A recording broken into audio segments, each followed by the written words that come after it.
Hello. Hi. Welcome to Low Kick 41. Bryceberg joined by.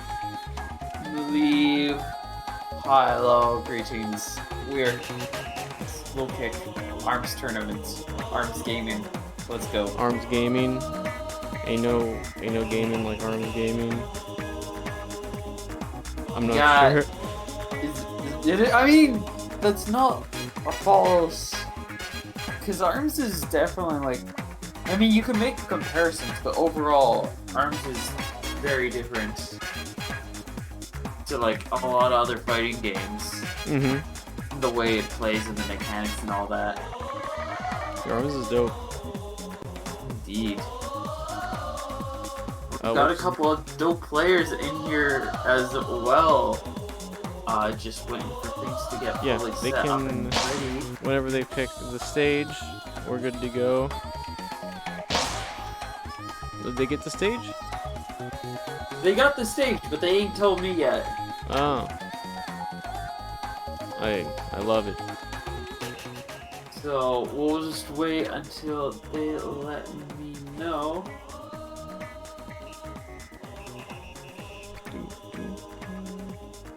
Temple. Alright, we're good.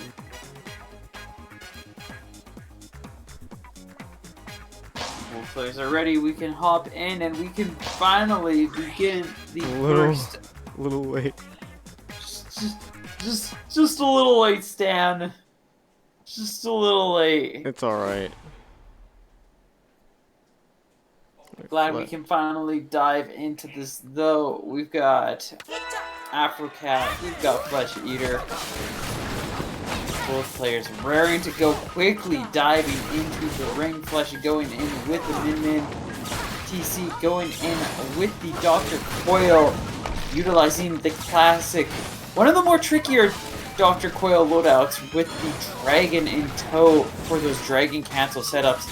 Flesh going in with a solid Roaster and Popper, two exceptionally strong tools for playing against Dr. Coils. Yep. Coil, really strong character still. Was Coil always considered such a strong character even early on when they were released? Or I'm pretty sure, like, if my memory is correct, like, people always thought she was pretty absurd, but if I remember correctly, earlier in, people thought she was, like, even worse, just because of her toolkit and how she kind of resets the play of the game. It's like, it's such a different story compared to anyone else in this game, where she's just always in the air, always floating about. Breaks the rules of the game, essentially. I wouldn't necessarily... Yeah, to a light degree. I wouldn't say, like, it's a full breaking the rules of the game, but it's like, she's definitely doing some evasion and, like, sneaking around, skirting around what generally is seen as, like, standard expectations for all characters. Right, good grab from Flesh Eater.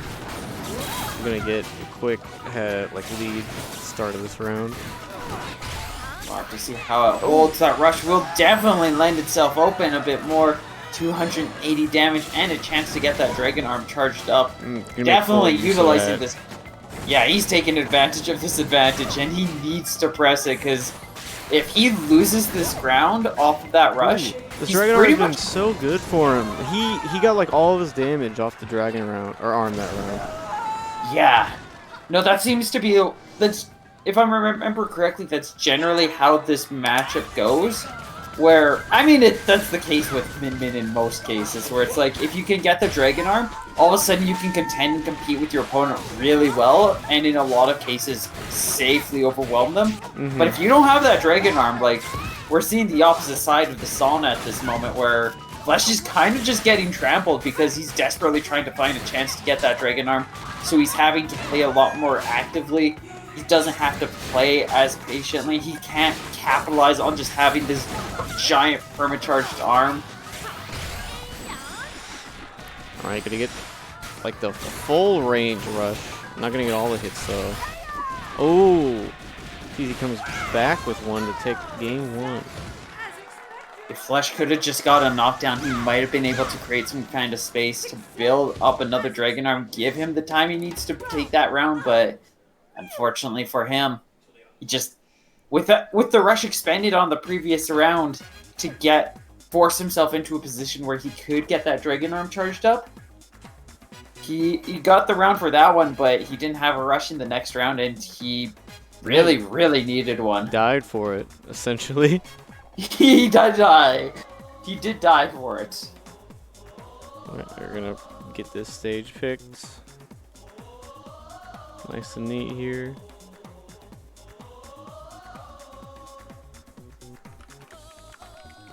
Yeah, Temple Grounds getting taken down.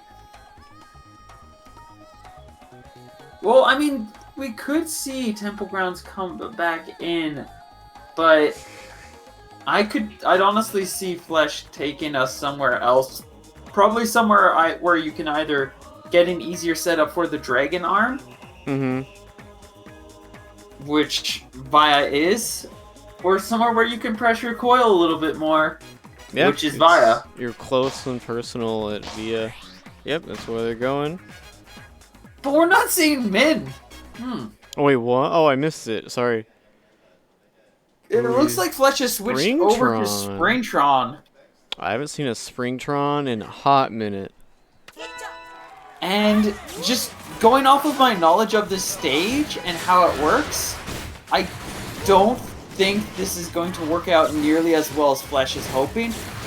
I'm surprised he didn't stick with Min Min, because this would be such a good Min Min stage. Yeah. Because he starts off with the Dragon Arm, gets to start pressuring Taco, and if he gets like one or two good trades, Taco has like nowhere to go.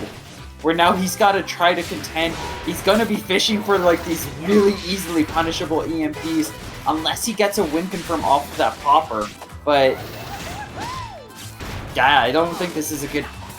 If we were going somewhere like DNA Lab, I could see Springtron working out.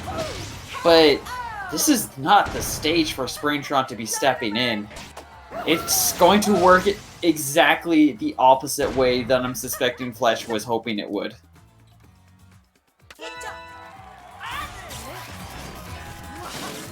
Sorry, I'm doing nice things at once right now. You're fine. For a second. Nice opening at the start. Does get a little bit of damage. Quickly expending that rush, though. I think he gets an EMP off of this, but TC quickly recognizing the window, punishes it efficiently, and now we have Flesh trying to utilize Springtron, again, backed into a corner, without too much breathing room, without too much space. We are seeing a couple of good trades, though. He's getting some nice damage. He's desperately trying to build up another rush, because without that, I don't know how much longer he can last. Especially now that Afro TC is starting to warm up on what Flesh is looking at again. He's punishing him out, gets that rush first. That's going to be a really easy punish. And he's going to get the KO. Look at that second round. From a minute, and he already took that whole game and moves on 2-0.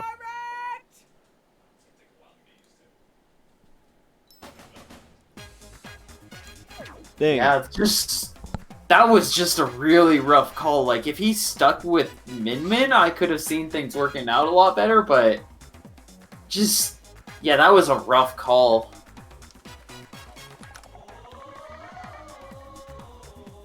Yeah, I'm not. Maybe the Stringtron was like a desperation. Like, I'm gonna try this because I think it might work, or even if it doesn't work, it's not like too big of a, you know what I mean? Like, they tried something out. Yeah, I feel like, yeah, he was just a little frustrated off of that first round. Like, he got around with the Min Min, so I'm surprised he got so tilted so quickly, but quickly gave up and kind of just made a really bad I might lose, so let's go out memeing. Yeah.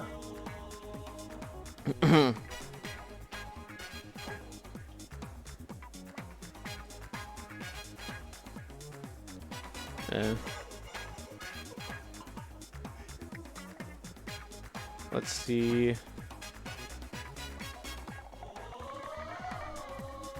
So, Next we I have guess- Mario and Jero.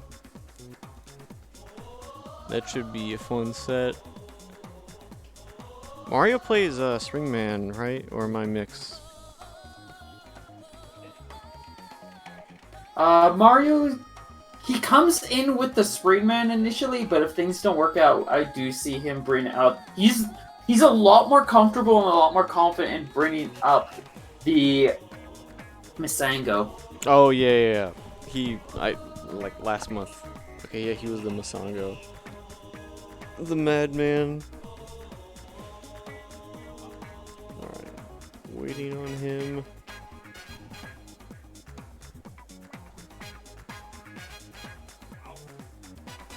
Ugh.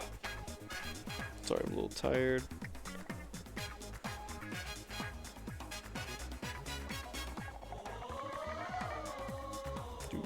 That's fine. I think we're both kind of worn out with the Rocky Star up and things. Yeah, we had a slight blow up before.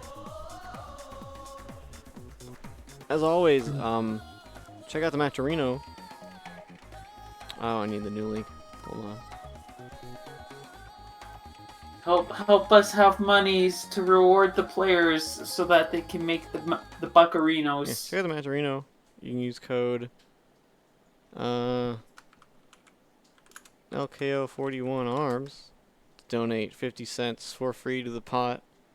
On the other scenes, we have a little ticker that has the current prize pool, which is 960. You can locate is now a Matcherino partner, so you're able to do sponsor quests on the right over here. Like you can retweet Matcherino things, G Fuel nonsense, YouTube quests, or you can donate directly or with the coupon code Matcherino. Great people. If I believe you were able, if you're running an event, contact them. They might be able to set you up with a page. That'd be something that more ARMS tournaments could do in the future, like with the PR league and whatnot. I remember last time we did this, like, how much money were people able to come up through the supporting all the sponsors and just sharing things and following? I believe, I might be wrong, but the amount that you can give to the pot by itself, by virtue of the code, only might be like $20. But everything else, obviously, it's like, oh, I can 50 cents here, 50 cents there, 10 cents here, 10 cents there, with like the quests and such. You can definitely, it adds up over time. Oh yeah, and I mean even at that, like $20 prize pool just through like those small supports that you can find here and there through that system is like, that's a big deal. Yeah, it's like 20, people going from like $1 for an online tournament. I could get 10, 20, $5 or whatnot. Imagine getting something greater than nothing. Oh, they're both in here. Did they pick a stage? Buster. Cool. Nice, let's go to Buster. Noise.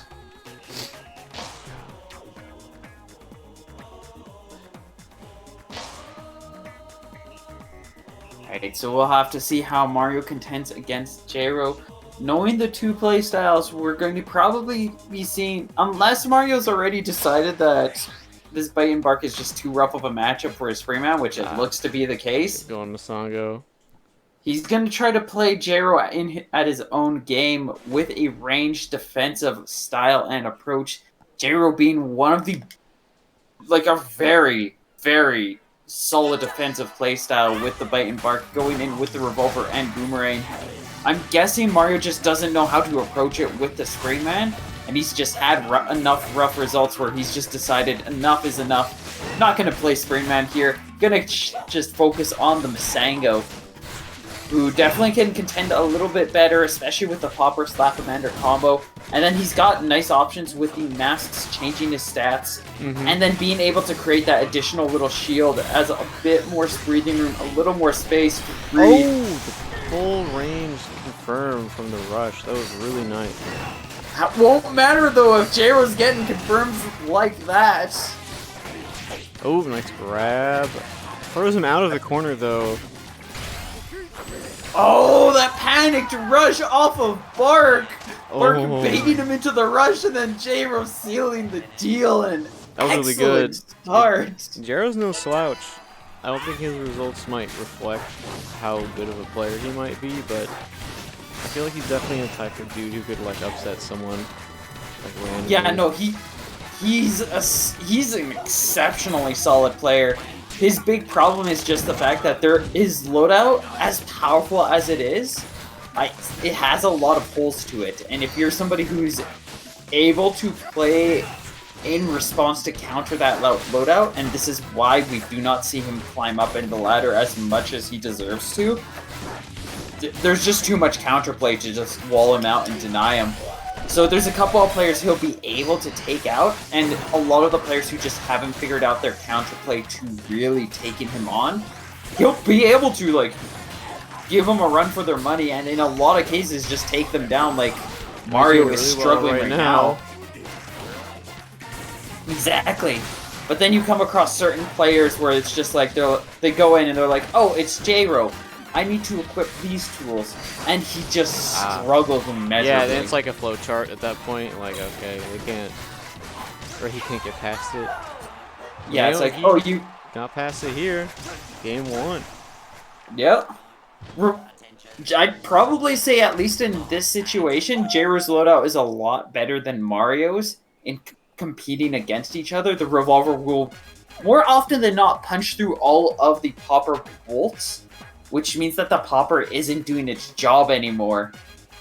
Because it can't really, like, if it was something like a glove, there's a lot of cases where the popper will have one of its attacks stopped, and then the second part will still continue on for the chase. Okay. But when it's a revolver, it's just so many little pellets that all the popper bolts, if it's one big charged one, if it's uncharged two, like, it's always getting punched down, which means that J-Ro's just winning trades, and then it comes down to the curb arms otherwise, where it's like, there's a lot of safe and easy counterplay that he can do against a Slap-A-Mander. He's had enough practice and experience that, yeah, he's just going to be able to make it work, and a pretty confident first round. Alright. Oh, and speaking of which, within like the couple minutes that match took, the match arena already went up a few dollars. Yo, let's go! Like 12 something. Yeah, we got like $3 on the spot from the people helping out. Many thanks to all of you. Hell yeah, let's go. I'd also note that a lot of people don't realize it, but at least from my experience in watching J-Ro at play, much like how Twin50 kind of learned to make Buster Beach his home after having to deal with so many rough matchups there, J-Ro's also had...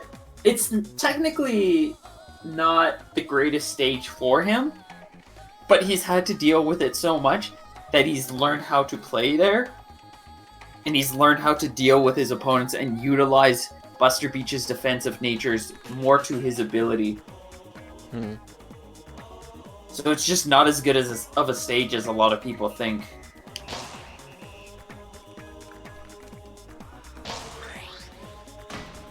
Alright, they're going in. He's not even going to go with the spray man. We're seeing a Min step into the ring. Mario is dipping deep into his bucket of pockets. He's dipping his fries into the barbecue sauce, just like the commercials. Yes. What was that? A terrible joke. I don't... I think I get it, but... The Travis Scott McDonald's. Oh, I'm not in on that one. Like, somebody told me about the Travis Scott burger and how he ordered a burger catered to his own taste. I'm like, oh, okay, I'll try it next time. The McDonald's ad played like all the time. It might have just been in US. I'm not sure if it was Canada, but I don't see advertisements very often, so that's probably why I'm unaware of it. Because I see like no adverts ever. Got memed on a lot on Twitter. Oh, not getting the stun confirmed. Like there was oh, shock stun. Yeah. Well, because there's another one called stun, so. Yeah, like Mario's got the stun arm on right now with the tri-bolts.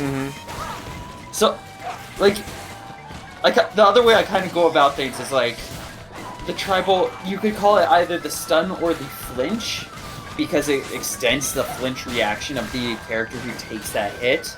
And then the electric arm could be shock or stun, because... Yeah. Yeah, so... That rush didn't work out. He did get the shock confirmed, but then he just didn't have the timing to really follow it up. Like, he was waiting...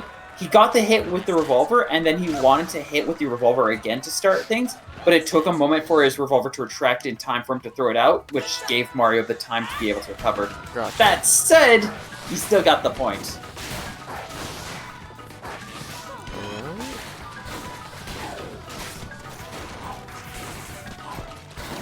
I feel like I've probably said this before in the matchup between these two players. I think the problem is just that Mario's trying too hard to play J-Ro's game against him. And it can work from time to time. It looks like he's going to be able to turn things around pretty well and get this lead, especially with that Dragon Arm buff. But more often than not, like, J-Ro plays his game perfectly. Well, not perfectly, but exceptionally well. He's and really Mario good at needs covering himself off the bark jump, as well as covering his side with the boomerang. And the revolver. Like, he's probably one of the best revolver users at least in North America. But, like, Mario's too focused on trying to play his game when he needs to recognize when it is a time to approach and try to start pressuring J-Ro down. And he's just, like... He's too paranoid about that dog and the revolver and boomerang that he kind of forgets about the fact that, like, if he got up close, none of those things would really work. Right.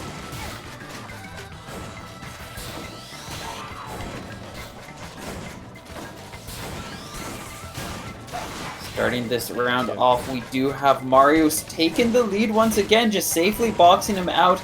J-Ro not throwing out that rush. He really just... If he cannot find that right range, he's just not going to be able to make things work.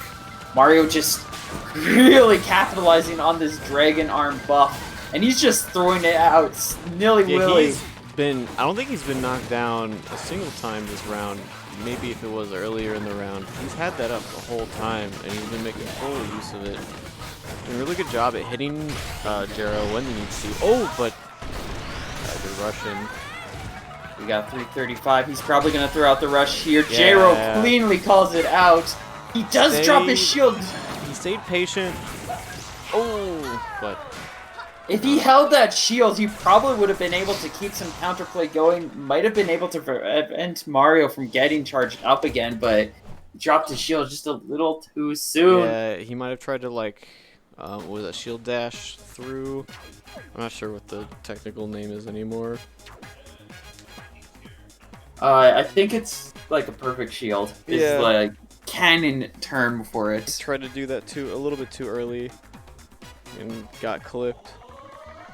Yeah, it sucks. Or the ever classic misinput of having your finger slip and you drop the shield. Well, no, he uses motion control. Oh yeah, so he might have relaxed it. If he doesn't have it as a button, he might have relaxed his arms too much. Or of course, still button finger. I feel like you would set a button for block in motion controls, but you know, we'll find out the reason why probably later. Oh, we maybe will, maybe we won't. We could speculate all we want, but we got the results from what happened. He dropped the shield. Mario was able to get another Dragon Arm up, and that was a clean opportunity for Mario to balance the score 1 apiece. I'm suspecting that if Mario's going to be sticking with the Min-Min, J-Ro's just going to pick an aggressive enough stage where he can pressure Mario down and prevent him from getting that Dragon Arm, but still spacious enough that he can just do his bite and bark zoning. Should get the stage pick here soon.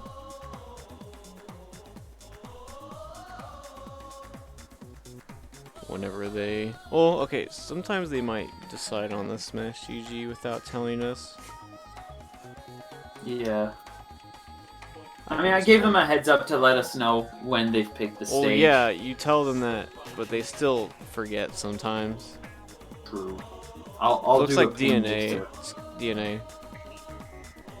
Yep. DNA noise.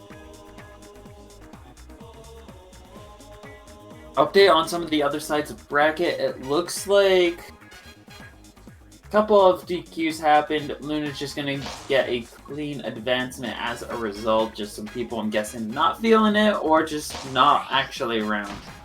Yeah, I'm not. Paradox and Pikmin Slayer not here. That's fine. It happens. Sometimes you got stuff to do. It is. What's today? Tuesday? It is indeed Tuesday. Damn, it's already Tuesday. DNA what? Time is hard to keep track of these days. Time isn't really quarantine. I'm curious why he picked this stage. I'm guessing Mario, either he's just leaning that much more into the defensive stages and just thinking that he just wants more space to work with. So he can go around pillars while Mario's loadout's a little bit more, straightforward. That's probably it. Might be. That said, he's still having a hard time against that buff. Mario a lot of Mario's strategy is just not even just a little bit of movement, but for the most part, it's just pressing the punch buttons because that tribal, and especially with that buff, it's just his punches are so safe that he doesn't really have to do anything in this matchup because of that huge coverage that a Dragon Arm buff lends. Mm-hmm. Yeah, you see, now that Dragon Arm is gone, he's being a lot more he's being a lot more cautious and careful. Yeah, I don't... Ooh, alright. Didn't even need it this time. Nope, just kicking himself one last more game. good tribals. Yeah.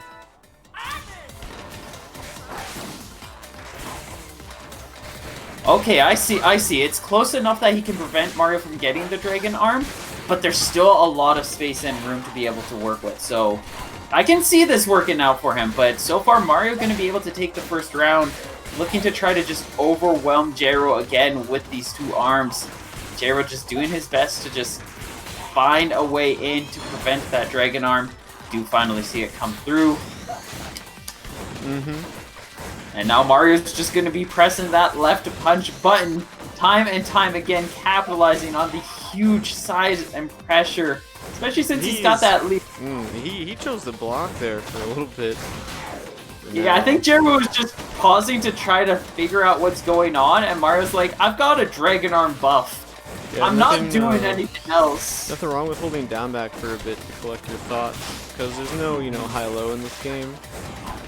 But at least, they have to jump the grabs or break grabs. Indeed. Yeah, Mario's just hitting buttons at this point. He knows that this pressure is just a little too cumbersome for Gyro.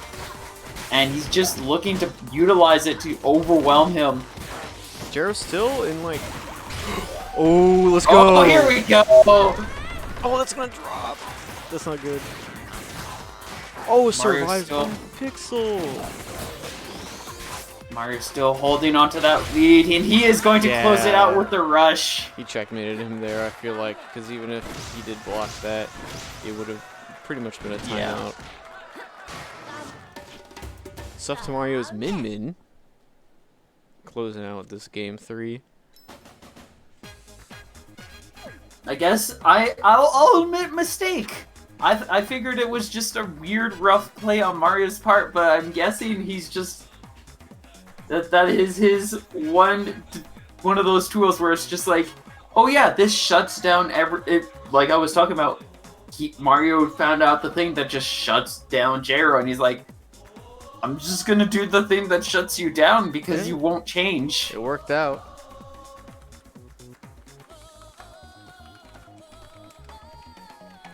Up next, Hanukkah, the man, the myth, the TO, against Alumox. I'm not too sure who this is, but we'll see. She's a Max Brass player. Actually has been getting some pretty solid results recently in the NA series. I love me some very dedicated Brass to playing play. Brass. Brass is so cool, man. Brass is super aggressive, and you just get blown up for guessing wrong. It's so awesome.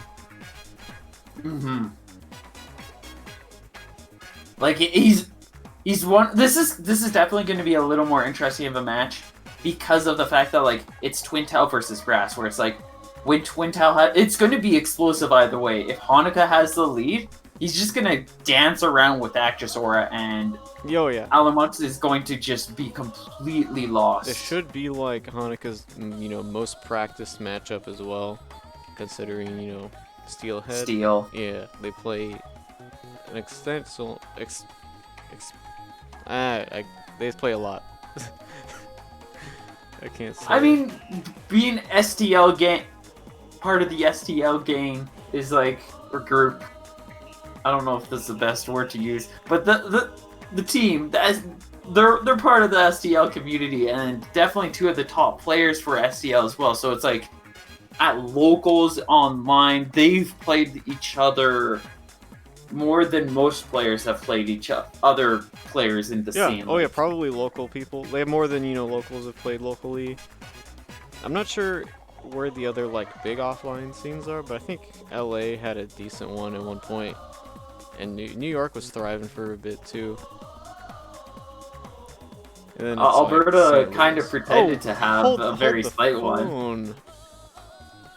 Hold the phone on this Matcherino. Matcheridingo. Yo, 33.20! $30 in the Matcherino? Who do I have to shout out here?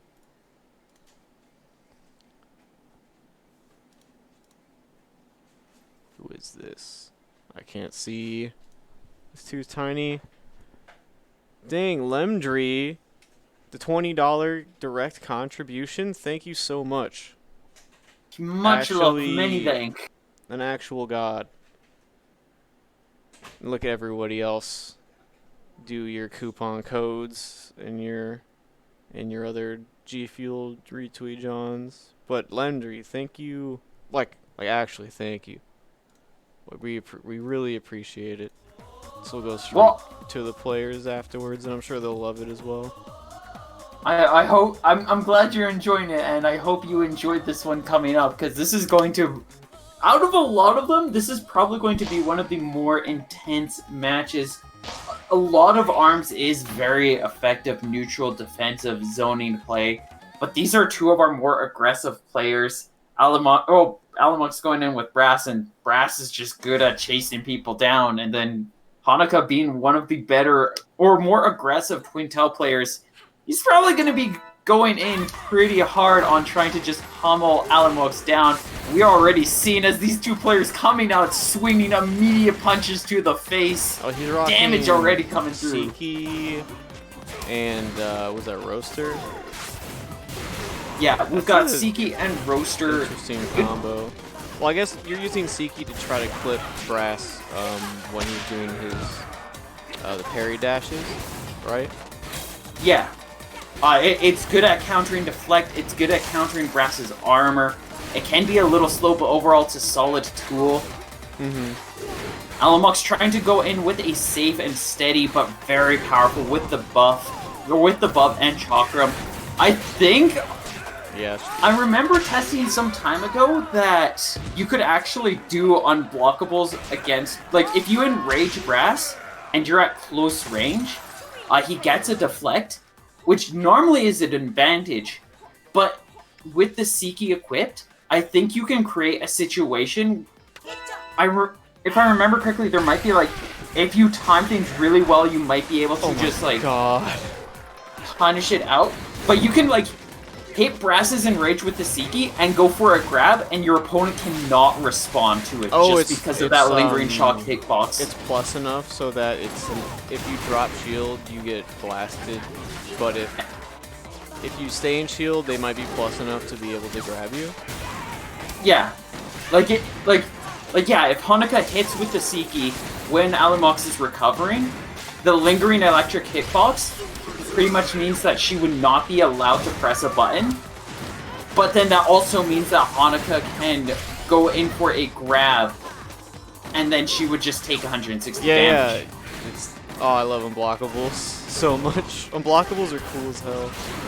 And it can just lead to that if she's too busy pressing a button while the Siki's sitting there on the deflect. So you can meaty with Siki into an unblockable. That's kind of nuts.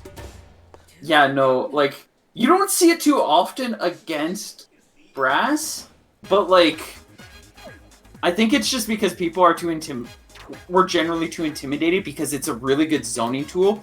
But if Brass gets too close to you, then it really just Mm-hmm. yeah, like so it's a little risky. There's a high risk in trying to get it to work, but when you know how to make it work, it pretty much destroys Brass. Yeah, it looks really sick. I Yeah, guess that's the counter. The level 1 Yomi here. Can you yeah. get If past this? Yeah, I think it's probably if you know how to play the matchup, it's probably the best arm against Brass. Mm-hmm. I'll keep that in mind next time I decide to play for a bit. Sounds good. Yeah. Yeah, when you come across one, just don't be discouraged if you try it a like couple my of favorite dozen arm, times. so I love that. I love using Siki. Yeah, don't be discouraged if you try it the first few times and you get completely dunked on because it will like it's not the easiest thing to use against Brass, and then if Brass just starts pressuring against you, you're like, well, this arm doesn't do anything anymore. Okay. Via, I'm not sure. Brass has loved this stage, right? This is generally a pretty good stage for Brass. You get the chance to buff up if you space things out well, which means that you can start pressuring with advantage very easily. Your opponent's pretty much always cornered, so if you have any advantage, your opponent is just crying. Yeah, because Brass is really good at bullying people. Like, Hanukkah used that out of sheer fear, just recognizing that if Alamux did anything, he would have lost. He used that as like a burst, like, get away from me type thing. Yeah. Alright. It is working out well, though. She is knocked into critical. He just needs to create a nice little pressure. Ooh, He wasn't at the range for that to be that true unblockable I was talking about, but what you just saw there was pretty much what I was talking about, where you hit with the Siki, there's that bit of stall on the shield that forces a delay, and then you just go for a grab. Like at a closer range, I'm pretty sure you could just get that free. Right. At long range, it's not guaranteed, but it's still incredibly difficult to respond to. Oh, excellent movement. He will have his shield broken, but that is chip damage. Just a mere 5 instead of the 100 that he could have been taking from Alamox's rush there. Not quite taking the full chip, but taking that much still good. Oh! Caught the stuff from Siki did, so Hanukkah took that explosion. Oh yeah, the explosion from the Siki can cause a self-detonation on the user. Yeah. That's a big danger where you leave yourself open because you shock yourself. Now you can't move because of your own arm, and your opponent has a lot of time to respond to it. Isn't too. the time that you're stunned for like increased? Or something I think it's about the same or slightly less. Oh, we're gonna get a no rush here? No, I guess he's wanting a little bit better here. He wants to scare Alamox, and then he wants the huge burst at the end. I think he was hoping that would kill, but he's not going to get that chance. If he routed the rush combo a little bit differently, it might have killed. Oh, but this is going to. Well-aimed roaster will be enough, though. Alamox not confident enough to try to approach around it, and as she's backing up, the roaster will find its path, make its mark. Give Hanukkah she played really well, but not as well as Hanukkah did, I guess. All those rounds were super close. They were close. Yeah, they were really solid. But yeah, unfortunately for her, it's just too over close, you know. It'd be like Hanukkah just kept a calm head. He just stayed focused. He was like, "All right, this is what I need to do. I've played this matchup enough. I know what I'm looking for," and he just played it out right. Yep. Essentially, yeah. It's gonna be Hanukkah moving into the winter semis? Yeah, winter semis. Oh, Hanukkah and Twin. That'll be interesting. Indeed. Damn Seeky carries. It's almost like it's almost like it did exactly what it's designed to do. It's almost like garbage. Word garbage. And now we have Treebird and Mario. Indeed. Oh, yep, Christian already tagged them.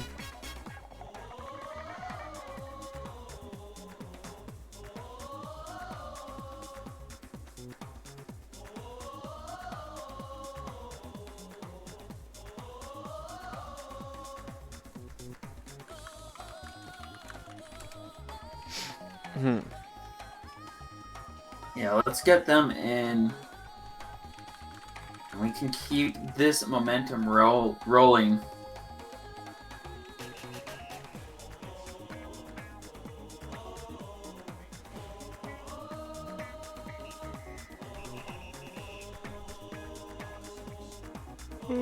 Okay.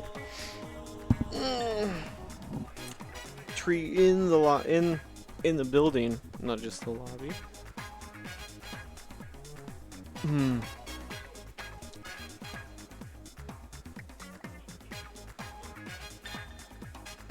Yo, commentator is blasting. Let's go.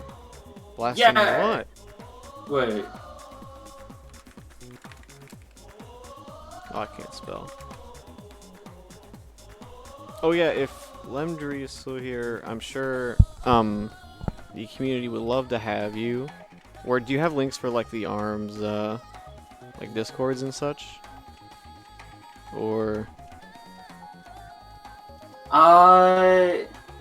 I've got a couple of links to some places. Like, where are we looking?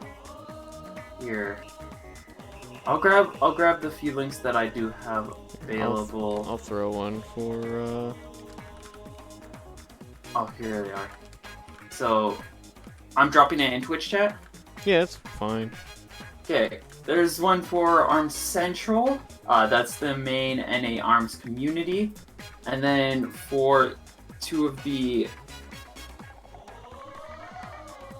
or one of the ARMS NA brackets, or ARMS NA community servers, so on and so forth, there's Network Era. Now let me... I guess the last one I could plug myself. Which is my server, which runs NA ARMS stuff as well, on top of that other things too. Yep. Alright, where are we going? I'm not sure. Did they say? No, they haven't. I can just check this next QG. Oh, they're still striking. Okay. It will either be Moss or Temple is what it looks like. I'm gonna say Temple's gonna be the pick between these two.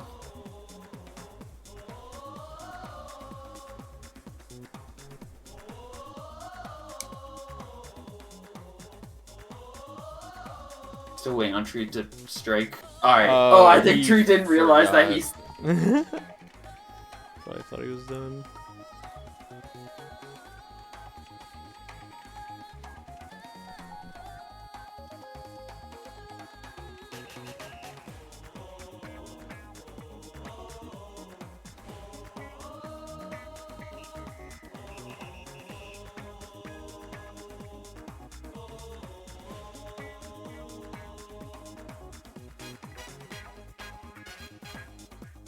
Oh, what was it? It was,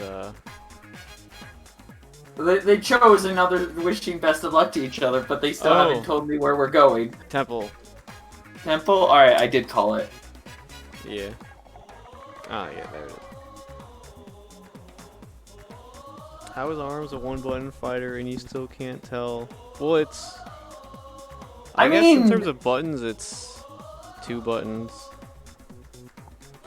Yeah, it's Left 2 and buttons. right, but there's also jump and dash. There's also the rush button, the block button. Yeah, rush, block, jump, dash, left, right.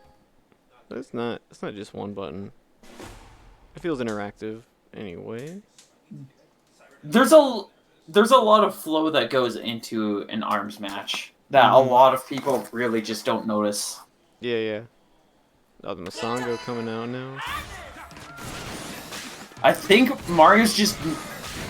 It might also be just Mario's decided he's done playing the Springman, because I'd actually say this is a better matchup for his Springman than it is his Brass, but he's been pushing a lot more with the Masango lately. So I could honestly see him switching over and trying to shift his main focus over to Masango and seeing how well he can really make this character work. Some people just, click more with certain characters, so if he's feeling more with Masango, then by all means. Unfortunately, not doesn't look here. like he's feeling... No, there's... The only clicks that I am hearing are the chakram connecting to his face at the moment. Oh, it should be... Oh, no. Hit confirm off the juggle. Yeah. But we do see one more solid deflect. A nice roaster sizzles its way in. And Tree gonna be able to take a pretty feisty first round. Mario not even getting his rush ready yet, just off of the sheer pressure that Tree was able to throw out.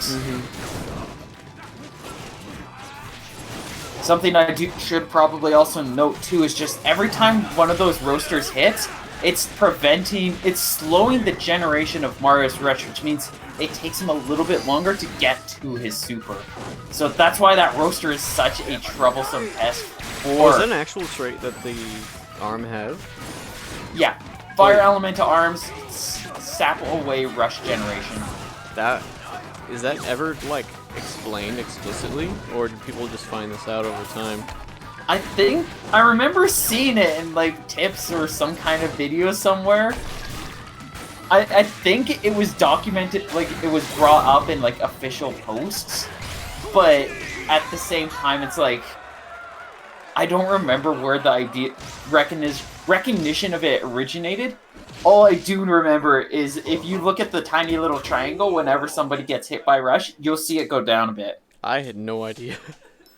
It's a very subtle thing that I'm pretty sure most people probably still don't remember it. I bring it up as often as I can, knowing the fact that most people are not aware of that mechanic. Right. Because it is definitely one of the most subtle things. Yeah, that's a very niche piece of tech, I feel like. But it's it important. Makes... Oh god, yes. It makes one of the best elements in this game just that little bit better. Especially when you're pressuring your opponent, because it's like, if you start to take it...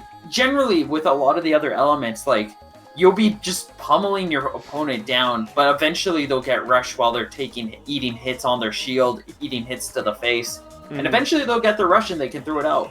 But when it's a fire glove, like, any of those charged hits, if it's like the full hit, like, shield hit will still generate rush for you, uncharged hits will still generate rush, but if you see that smoldering fire effect on your character's body...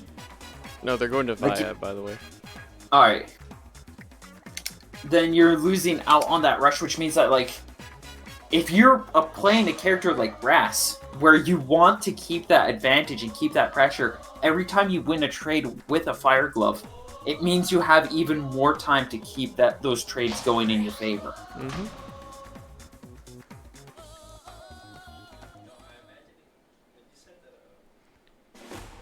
Alright, I think they're sticking with the same loadouts? Or did Looks Treebird to switch be it the up? case. Yeah, no, he's sticking with the roaster. He's still got the chakram. Yeah. I'm not sure about that megawatt. If it was there before, it probably was, and we just didn't notice it. But otherwise, yeah, both players are going in with the exact same loadout to start. The megawatt mixed me.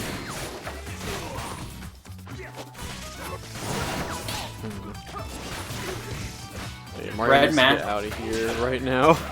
Yeah, and that red mask will help out significantly. It's going to, much like how buff up gives brass armor, that red mask gives Misango armor, which means that he can kind of contend a little bit better against that chakram. He can kind of counterplay against a lot of what Tree's going for. This stage is just working out so much better because he gets that lead. Tree doesn't have the space he wants, like last time, to kind of dance around these attacks. I wasn't expecting this stage to work out this well, considering, you know, this is the stage you do not want it to take brass to. But sometimes, in some cases, it's the perfect place to take brass because they're so used to being the oppressor here that as soon as you turn those tides, as soon as you say anything else, they just don't really have much going for them. Oh, they're gonna connect. Oh yeah, caught that dash. Nice 360. Ooh,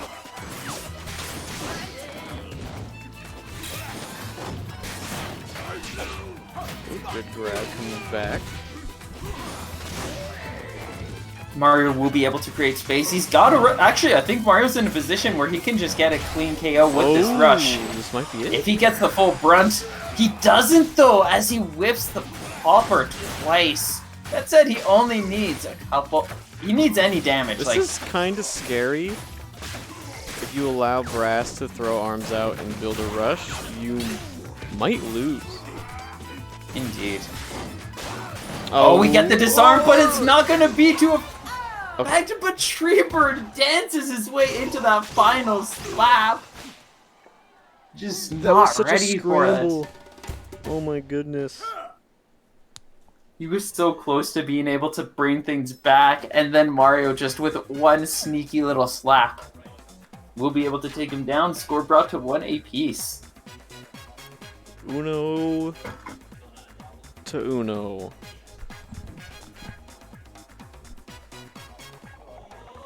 I don't know Spanish. I wish I learned more languages than I currently have in my repertoire. Yeah, I agree. I wish I grew up learning the language. It would be so much better. Cause you I live in Canada and yet I didn't learn French. Well, I should at least be able to speak French. well, you're but not I live in French Alberta. Canada, so yeah, you can grow up in Quebec, so they all speak French there. I could have grown up in well, it's not guaranteed anywhere else, but I grew up in the least French of the Albertas. So it's if I was in Saskatchewan, British Columbia, Ottawa, or of course Quebec, then yeah, there'd be a much higher chance I could speak French. But it's I grew up in Alberta where it was there was one random class that I was oh, I guess I'll take it. They kind of taught some very basic things, and then I've never come across any lessons since. So I just have the only thing I remember from my lessons back in middle school is bonbon means candy. There you go. Well, there is a candy called, or a pastry called bonbon, I guess. I think that's a French pastry. Yeah. It's probably playing off the fact that it's called that's candy. They're just this is candy. Yeah, like sweets. Indeed. Picking stages, it looks like Temple and Buster were banned.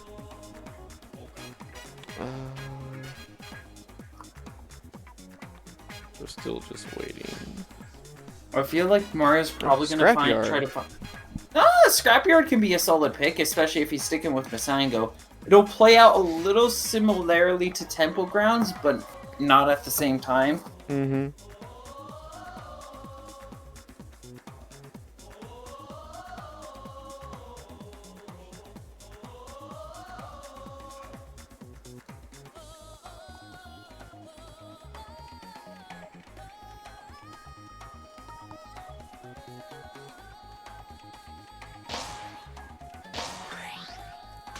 Here we go. Alright. I haven't seen Scrap in a hot minute. I know there was a little bit of a discussion about this stage, but it's mostly here to stay, I think. Yeah, it's the discussion pops up every once in a while where a vocal minority is like, Scrapyard's so pointless, it's so stupid, nobody ever wants to go here, we should get rid of it and replace it. And so the conversation naturally evolves from there to be like, alright, so where else are we gonna go? And then all of a sudden it's like, from then, it stops being like a linear story because certain people are like, oh, we go to Ramen Bowl, oh, we go to Ninja College, oh, we go to... No. College and bowl, man. Ribbon Ring was one of them, yeah. But it's like... Yeah, Ribbon, yeah. Ribbon messes a lot of characters up hard. Yeah, the RNG blocks.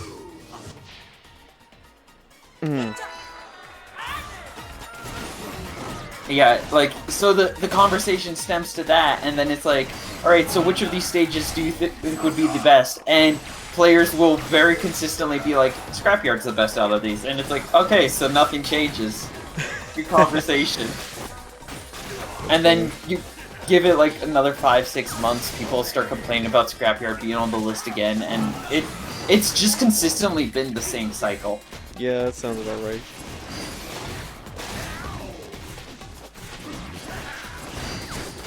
Like, this stage has a lot of problems with it, but out of all of our defensive stages we have available, it is, like, the best we have left after, like, the starting 5. Mm-hmm.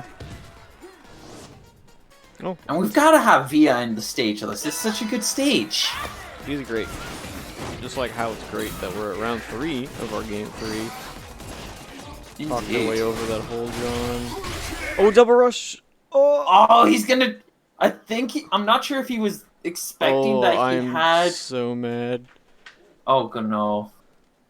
I'll try to explain what's going on, but I'm expecting Mario either thought he could bring out the shield in time or he had the yellow mask to protect himself.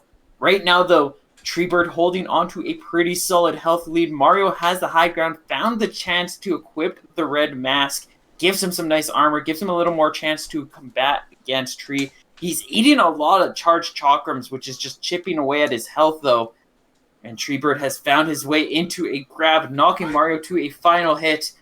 And he will parry that rush and then finish it off with a charged roaster. Man, as soon as the double rush pops, my Switch, like, turned off. I'm not sure what happened. It didn't want to put up with that stuff. Man, that was, like, the most interesting part. God. Anyway. Yeah, with that, it looks like Tree was able to take Mario out with a couple of choice and well-played aims to secure the KO, and will be advancing with a score of 2-1. Yeah, things were definitely getting a lot more intense there. Like, there was some good back and forth.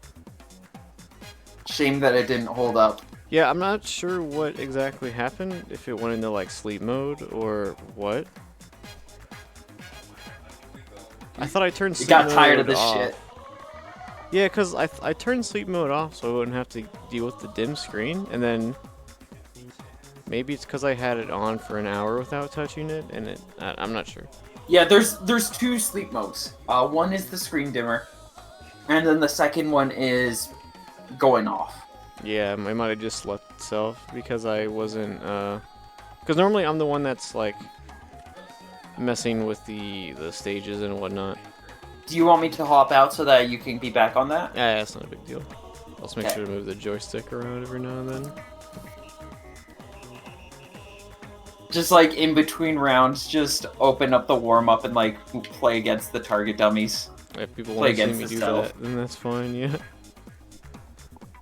Prevent your Switch from sleeping. Always trying to shark sparring ring as the first stage. I mean, it's one of his better stages. You can't blame a man for trying. Yeah, I know. He's always doing that, though. I mean, if he suspects he can get away with it and have people agree. Mm-hmm. Yeah. So who won that? Was it Tree or Mario? Tree took Mario down 2-1.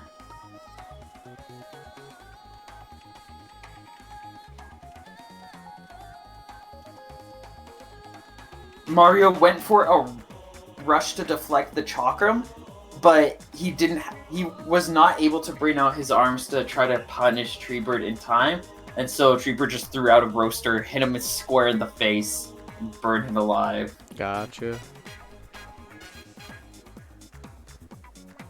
Right now, losers can start playing out. We have Kensa King and Mario. And what else? Alamox and Yeah, J-Ro currently J-Ro. duking it out. J-Ro with a score of 1 in advantage against her, which is... I'm guessing her rough bout against the Siki just kind of set her in a foul mood right now, and she's probably struggling to keep her focus. J-Ro might be able to overcome her with his zoning and range. Mm-hmm. But I could still see her turning things around, getting the KO against him, and heading through to face off against TC, because she is a phenomenal player. She's just got the weakness of the old classic getting tilted. Yeah. Just tilted. It's an easy thing, and a lot of people in competitive gaming fall into that trap. Yeah, heated gamer moments. What is happening? Why are you all yelling about sex? Twin mistyped sec as sex. And obviously we had Hanukkah wanted to poke fun at him, and then everyone dogpiled. I'll join in on the fun. He's like, you're sparring though? I've been sparring. That's pretty good. Just on cue with that. Out of context, this is a pretty good screenshot. This whole moment, just, I can't be in this toxic place any longer. Sex. Sparring though, I banned sparring. Not gonna be allowed to go to his best stage. Hanukkah continues to cry.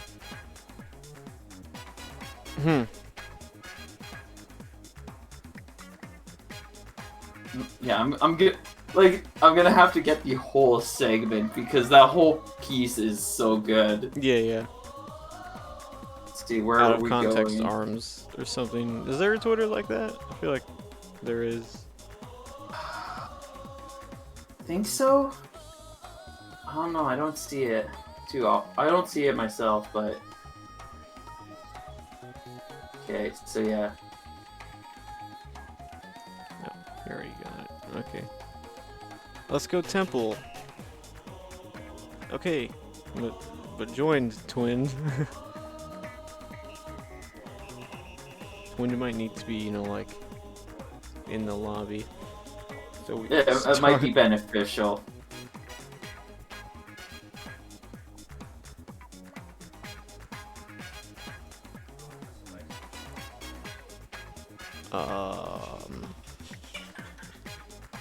Twinned. More twins. Hanukkah's like, let's go! Join the lobby. Please, I'm begging you. Let's get this racket rolling! I'm trying to finish up so I can, you know, eat something. We'll go home and play more Dengeki Bunko Fighting Climax Ignition. No, you know what? You gotta go in? You gotta play Mad Rat Dead. Huh? What is this? It's a rhythm platformer. There's the demo out right now on the Switch, but the main game is coming out in like 3 days. But yeah, you play as a rat who died because of like experimentations and is brought back to life by a rat god. And you have 1 day to reenact your revenge or whatever the fuck you want. I don't know. You're basically an undead rat doing platforming shit to some really sick beats. Huh. That's interesting. It's really good. The music's really good and it plays really well. I think I saw. Where is Twins? Okay, I think I saw a VTuber playing that game like a week ago. I'm not lying. I'll have to Nice. check out their VOD of it. I've done some speedrunning of it myself. Oh, no way. Yeah, it seems like it's a pretty good speedrunner's game. Demo %? Yep. I got like a 25-minute time with the demo. That's cool. I wonder if that's. I wonder if any. I'll check see if other people are in that game. Cause I've been wanting to find like a short meme game that's not SpongeBob rehydrated. Fair enough. That game, my PB is a 2 minute 13 seconds, I think. I don't think it's gonna be a short meme game like you're hoping. Well, even if it's like short enough, because I used to run Odyssey, like way back when. I'm pretty sure at a full run, I'm gonna guess is gonna be like anything from 60 to 120 minutes. No, nice. Alright, we've got Twin in Oh here. my god. Bless up. We can actually watch some arms rather than talking about like weird rhythm games. Mm-hmm. Twinned does not need an introduction. They are so good.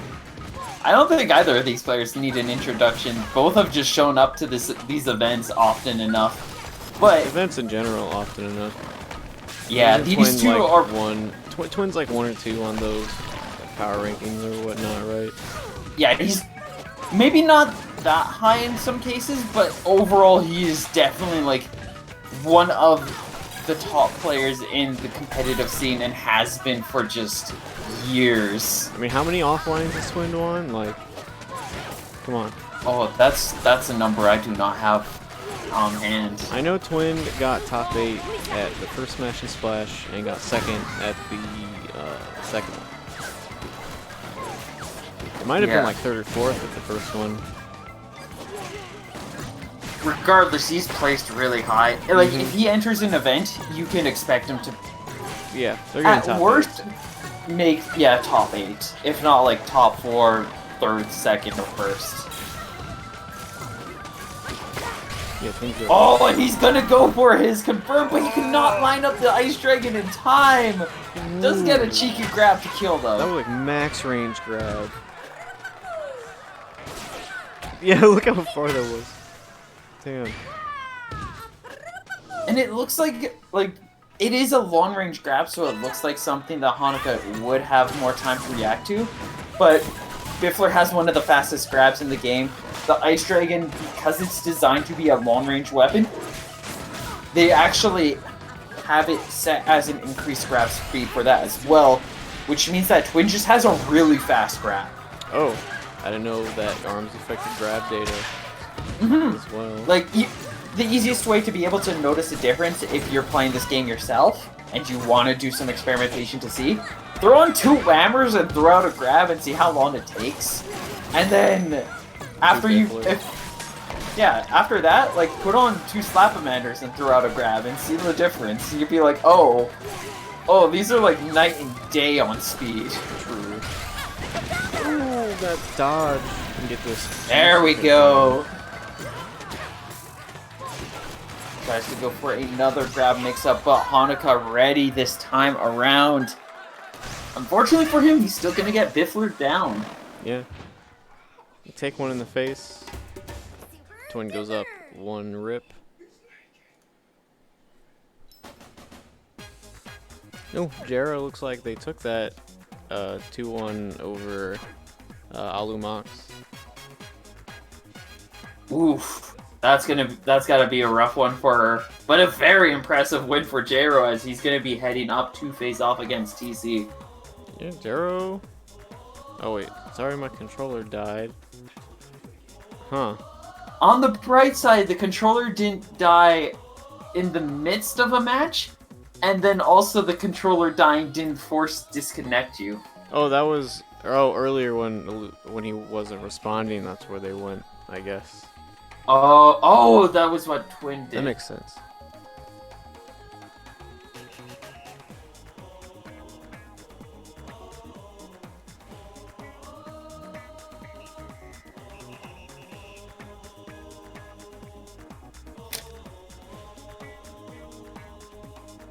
Moss? Muslim's a fair pick. That's a fair pick. Moss is great, as long as the middle doesn't break. Essentially. Don't tag me. Indeed.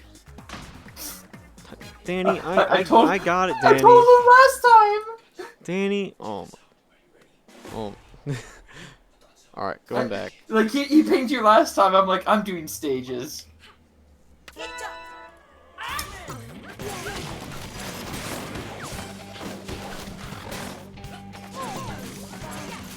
I See how they play.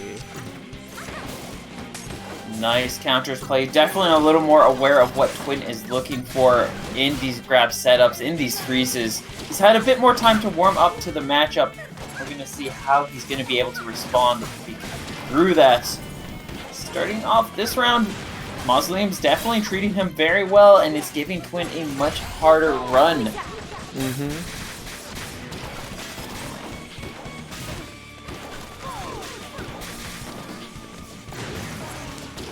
I think Twin's starting to find a little bit more ground, especially now that he's got Rush ready. Hanukkah is lacking one, trying to capitalize on that, but Hanukkah keeping a cool head, staying focused, making sure his aim is true, and he's continuing to chip away at Twin's health.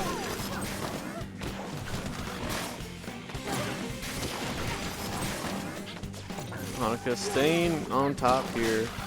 He's about to build up. Yeah, there's the rush of his own. I'm suspecting he's just gonna look for a chance to go in for the KO off of this. Might hold on to it. He does have enough of a lead, but I definitely agree with him here. This is the safe call. This gets the knockdown. Even I mean killed. So Well, yes, the kill. yeah, the kill and the round. And it doesn't mean that Twin does not have a chance to do what I've seen Twin do before and just like bring out some wild shit and just take Hanukkah down even at that difference.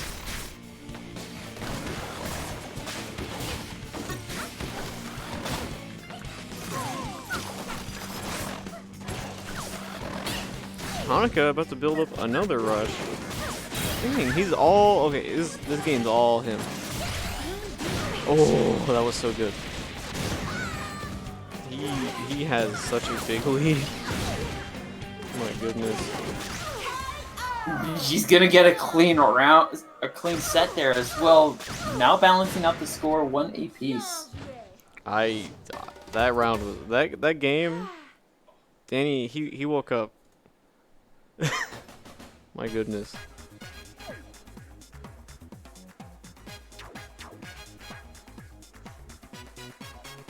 Yeah, I think yeah, just Mausoleum allowed him to keep a lot closer. Twin, like, it wasn't so much that he needed Twin cornered, just he needed to get close to Twin.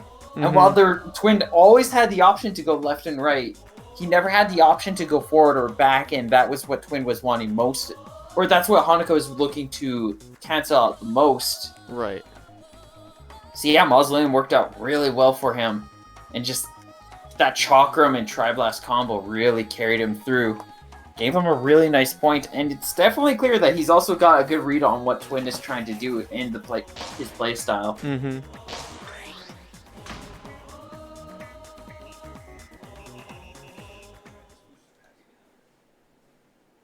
Yeah, despite some of the controversial opinions towards this stage, it is still a solid enough pick, and there's a lot of people who will take their opponents here for a solid number of reasons, such as the two that we have already seen today.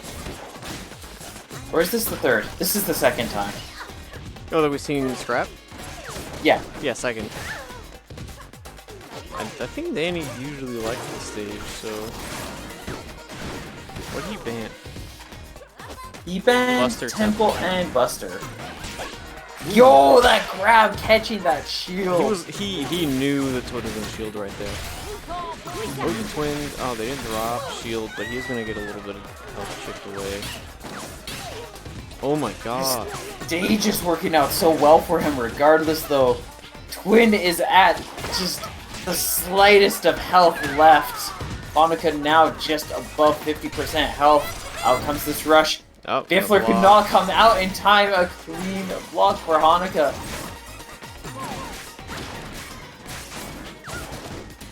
playing really well. He just needs this last hit. He can't eat too I think much more, Hanukkah though. needs about 2 hits to be able to get the KO. Or a grab. This rush might need to come out to just clear this round. There's the Tri-Blast. Tries to close out with one more, and he is going to be able to get it. He gets to keep the rush, too, for the next round. Super optimal play. Nice coverage with those Tri-Blast pokes, just covering all of the ground and kind of forcing Twin into a position where if he was making any kind of plays that were not shield, he's gonna get punished for it. He called out most of the like wake up shields as well with grabs. He just guessed right every time. Well, not guessed, I guess. More. Made good reads. Hey, I had a good read. This is a weird angle though to try to get confirmed here off a rush. I'm not sure what he's trying. I think he's just trying to utilize, like how Twin is trying to utilize this to create some really nice high ground. Hanukkah's trying to utilize it just to create a position where Twin just has awkward aim in sight.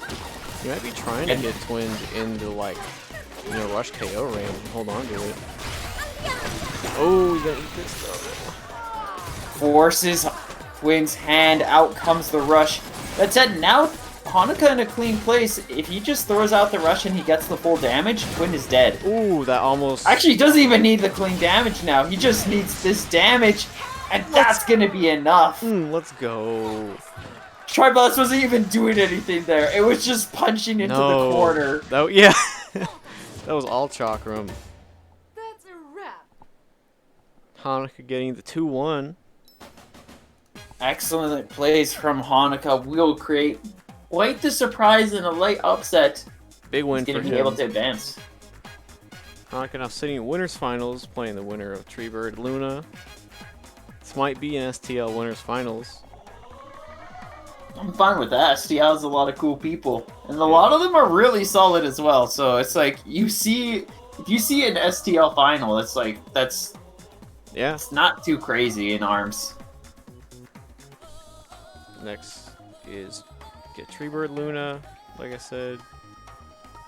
If Luna loses and Jero wins, there might be a team kill and losers, but it is what it is. Sometimes.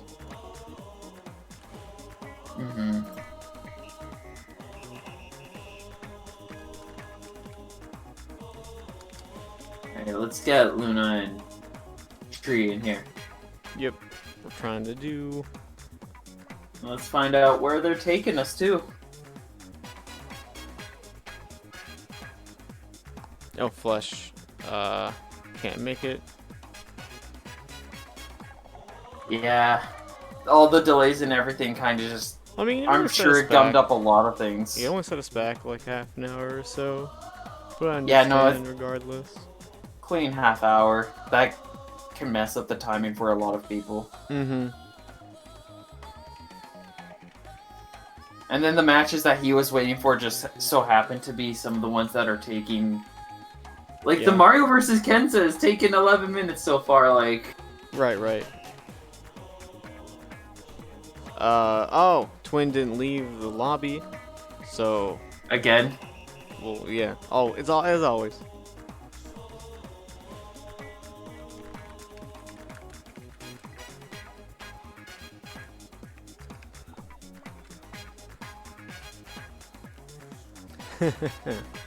Yeah. Classic. I think this happens every time. Yeah, no, I feel like I know this happened last time, and I'm pretty sure this happened the time before. Every time. While we're waiting for Twin to leave, we might as well bring up the Matcherino again and how like, some good money. If you go and you just click on a couple of things, you can help add some money to the prize pool. Give me a second. Give me a second. Players will be ever so thankful. Here it is. 34.20. Look at it. All you have to do is go to that link in chat that I will... Not Matcherino, Matcherino. You go there, and you click the contribute. You can sign in with any of these forms of social media. On that Facebook, Google, YouTube, Twitch, Twitter, Discord, Microsoft account, and Line. Shout out to Line. And then all you do, you sign in and you use the coupon code LKO41ARMS. Alright. I had to get ugly and DM him directly. But he left the lobby. Well, he's gone. We had to get dirty. We'll see how fast.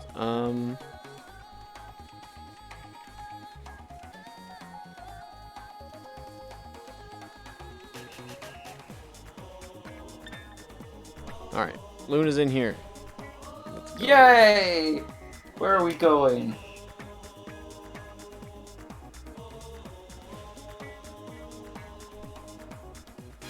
Maso. Mauzo.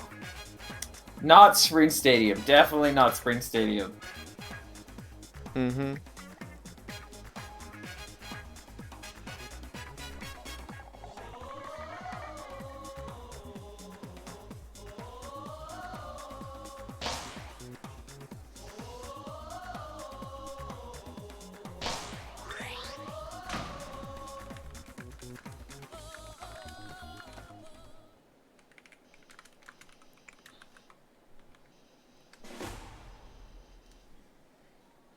Maso, it is. Luna Gabs. Tree whipping out the Springman this time. Probably going to deal with coil nonsense. Or I'm not sure. Brass can be a little bit swingy, but generally at top level, I see Coil usually works out a bit better against Brass. Springman can hold out a little bit better just because while he lacks that armor, he still has that deflect, he still gets the permacharge at low health, and he's a lot flightier, a lot more evasive, and it makes it a lot easier to dodge a lot of Coil's pressure options. Unfortunately for him, though, it doesn't look like that is being the case here, as Luna is just smothering him out with these Tri-Blasts. Yep.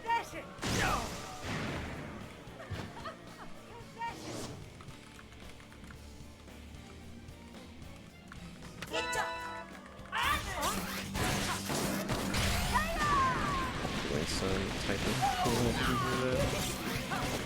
Okay. Alright, look, going into this next round, Treebird has quit that bubble away for a Tri-Blast, looking for his own widespread coverage. Can be really scary with the rush, but he's got to find his way in, and as it's currently standing, he is not doing that. You finally get 290 damage, but he's still got a bit of a hill to climb to be able to turn the tides against Luna, and Luna's got another rush ready. Yeah, pretty much. Rush is online. This is going to hit. Just a small bit of health left. Any sort of clip will probably seal the deal.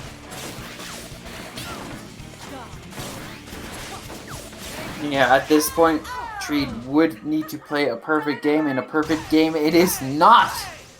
As he gets hit one more time. And it's going to be Luna claiming the first point. Update on some of the things going on the lower end of bracket. Mario was able to take Kensa King 2-0. Will be advancing to face off against Twin 5-0. J-Ro taking TC down 2-0, managing to overwhelm the Dr. Coil with his bite and bark. He is currently going on quite the run. The current... Yeah. He is doing a good gaming. Coke, you said Coke gaming? A good gaming. Oh, yeah.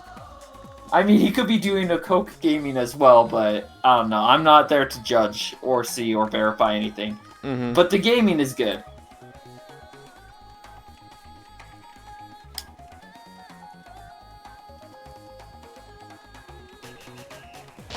Okay, we have stage to Buster. To Buster, let's go. Brass.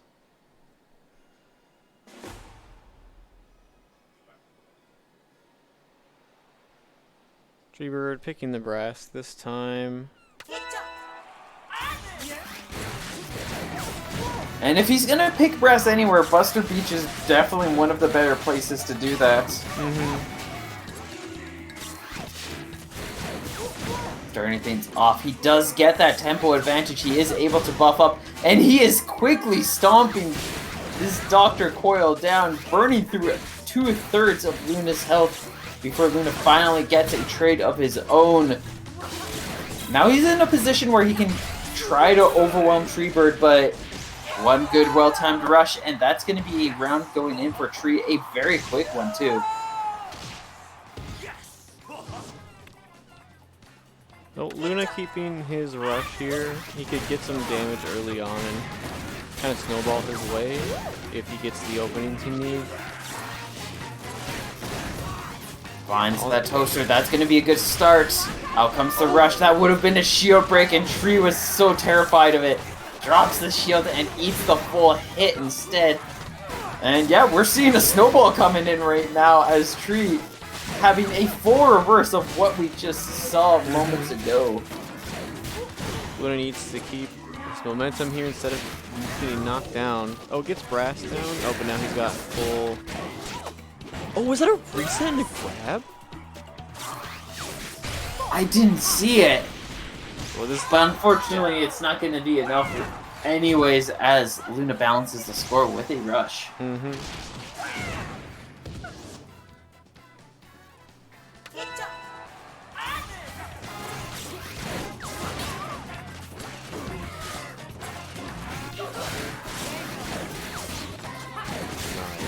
Yeah, Luna, he wasted the rush last round, but it was probably worth it. But now here he will be starting off with your half health almost, without barely even hitting Treebird's Brass.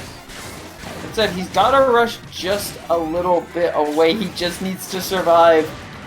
Probably another 10 seconds, make a couple of good plays, and he will have his chance to turn the tides. Treebird almost ready with a rush of his own, though. And Luna immediately forced to throw out the rush. Nice, yeah, That's keep him it. in the corner. Good use of his options here to force him to pick something, but now we got auto buff. Oh, nicely done! Manages to secure the damage before Rush comes online. Mm-hmm. And Luna gonna be walking away with the second points. We got an Now STL Winners Finals. Yeah, STLWF coming right up. Yep. Yeah, well, I think we're gonna go straight into Winners Finals first to save ourselves some time since of the late start. We won't stream losers quarters. Yeah.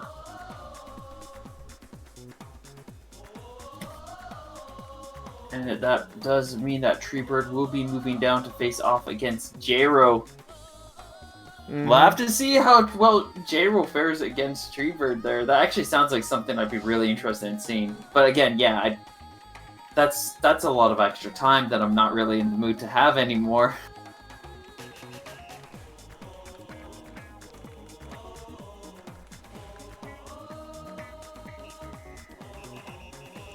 Let's get things going for Hanukkah versus Luna.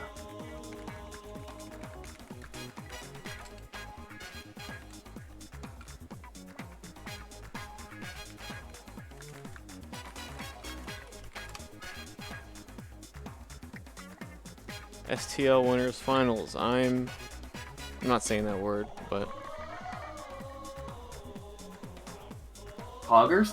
yeah, he's poggering off right now. Popping off. Pogging off. Oh, that word. Looks like we are going to sparring, probably. I wouldn't know that anymore. I might have known that word once, but I no longer know that word.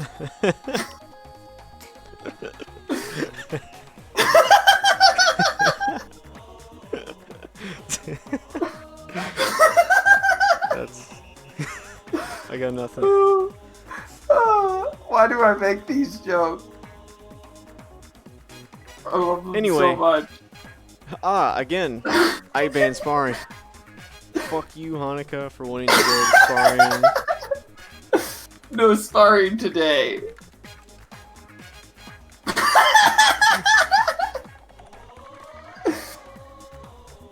I want that pin so badly. Just- Oh wait, there was a Jaro pin in here earlier. Yeah. So, yeah. Oh, hey! Yeah, he's doing really well today. Yeah, compared to that dream.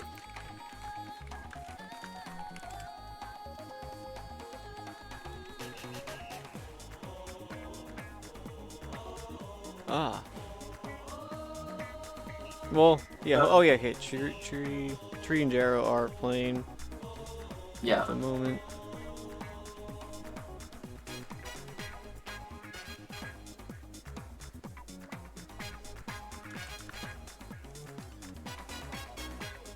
Let's go Temple. Also, I banned Temple.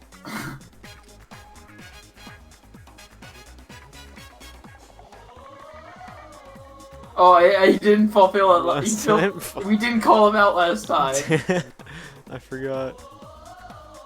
We're definitely very on top of things.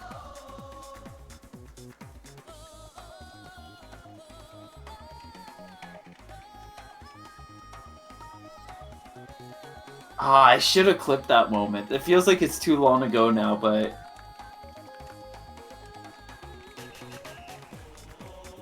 Alright, we've got a stage. We've got something going.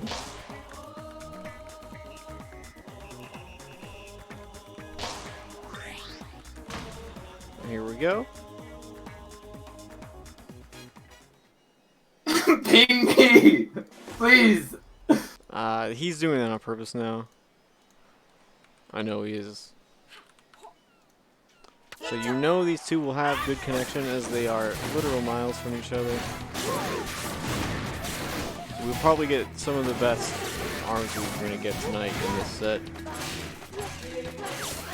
I'm going to try moving the scoreboard a bit. Yeah, it looks fine.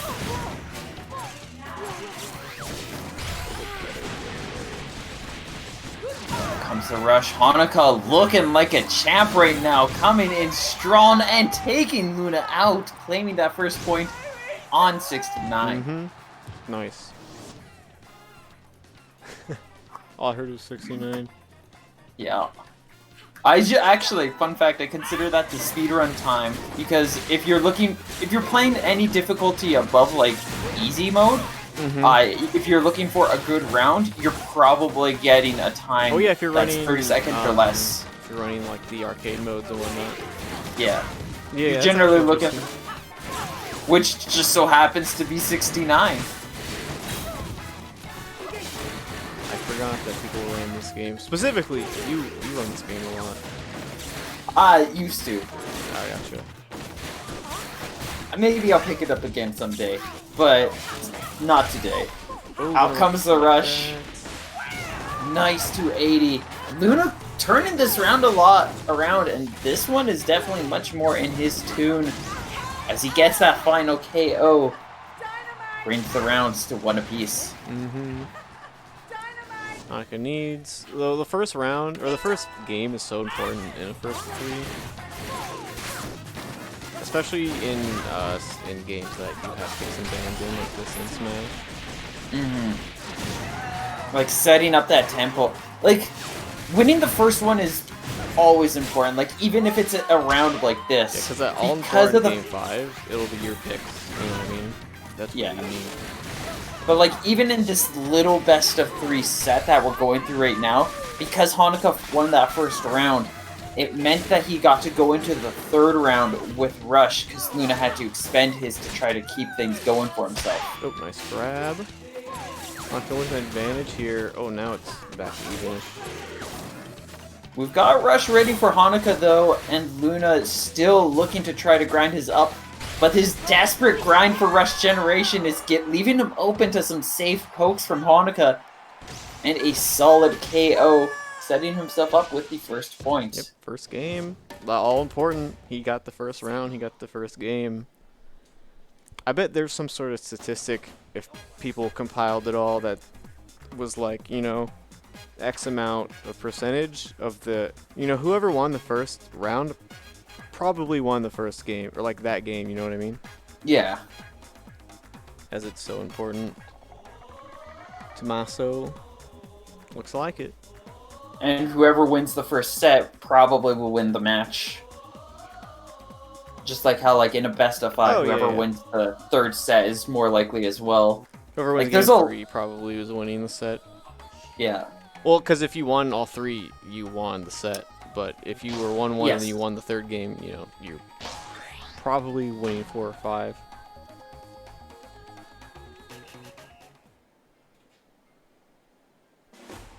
I know Hanukkah likes this stage. Most people like this. He keeps tagging me. I'm gonna kill this man when I go back.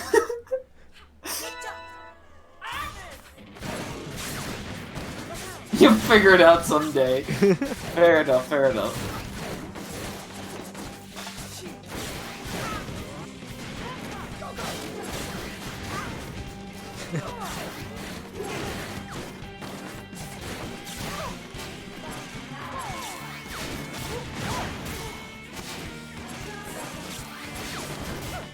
Alright, looking in on this round, we do have Hanukkah again, starting off the round pretty strong, holding on to that late lead. He's going to lose it off of a good trade for Luna, and now both players holding on to the rush. It is very likely that rush that's going one of those rushes is going to determine the swing of this game. Oh yeah, first round, definitely. Oh, pops it, but Hanukkah Nice stays bait safe. with the Tri-Blast Burst. Oh, when And he an clips him. excellent response! The Yomi's so high here. My goodness. Hanukkah dancing around, trying to get a hit. They're both dancing around each other's fists. Oh, that's Ooh, not a couple good. of really good trades going in there. And he's going to be the first to get rush ready, quickly dishing it out. Hanukkah not having any time to plan for it, as it came and went as soon as it was seen. It was like max range as well. You might have thought he was out of range of that, but not today. Oh, that was... Oh, what? Yo! The reaction time on just following through with all of those actions just That was really nice. well and above. Yeah, he's gonna catch him here, dashing.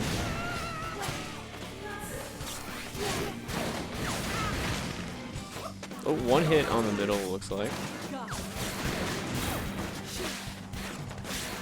Hopefully we might see the middle blow up soon. That's usually really good for Foil because they, you know, don't operate at the same level as other characters and having to deal with that. Yeah, it just means Coil has that much more free reign, and her opponent is just that much more restricted. Yeah, Danny probably trying to do his best to not let that open up right now. He's just looking for one final chip hit. Looks pretty likely that both players will be moving into this next round with Rush ready. Hanukkah might be in a position to be able to build this up to a 2-0 lead if he can just find the right plays and calls.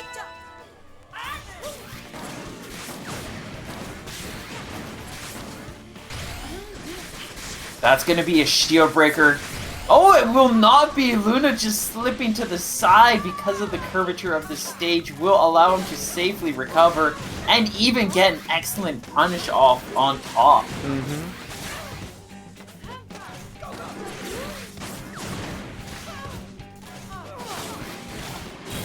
And right now, Hanukkah's suffering, just getting completely snuffed out by these Tri-Blasts. As Luna now just looking for one or two good hits or a clean rush to close out this point. Sees his chance. Nothing Hanukkah can do to power through that. And score is brought to 1 apiece.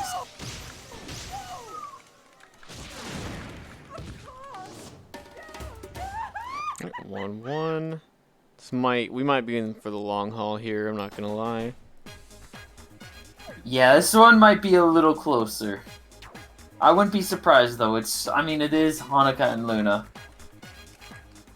A lot of who wins these is probably going to be very dependent on what stages we're going to.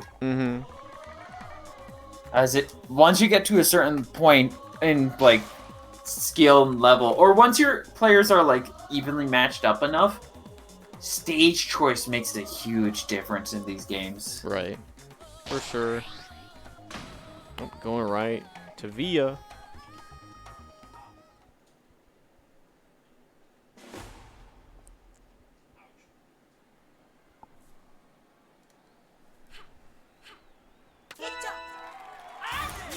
And yeah, this will probably be a better stage for Hanukkah. That said, Triblast is still a really scary thing on a coil, and if Luna is able to get some good pressure, he might be able to turn this stage around.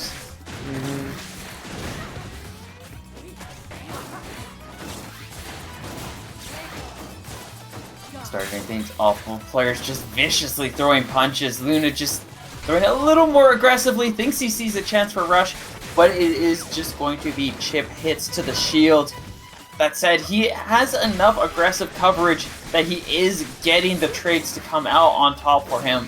He is holding on to that health lead and just looking for a little bit more work to take Hanukkah down. Hanukkah needs to stay alive here. I think he can do it since he has Luna in this corner. He might be able to flowchart him enough into building rush, into, you know, KOing. Oh, blast confirmed though for that grab. And at that position, there was not much Hanukkah could do. I think he was maybe hoping he could try to bait out the rush, but at that point, yeah. Too little too late.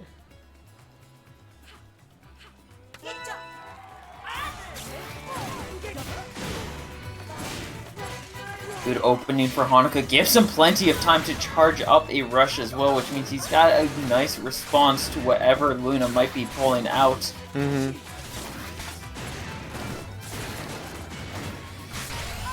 Out comes Hanukkah's, and it's going to be a clean win as he safely dodges out of the way. Luna just does not have the time to properly retract his arms, and Hanukkah will be able to build up a very light lead because of that. Still has a lot of work to go if he wants to be able to take Luna down, though, because Luna's pressure is just phenomenal going through these right now.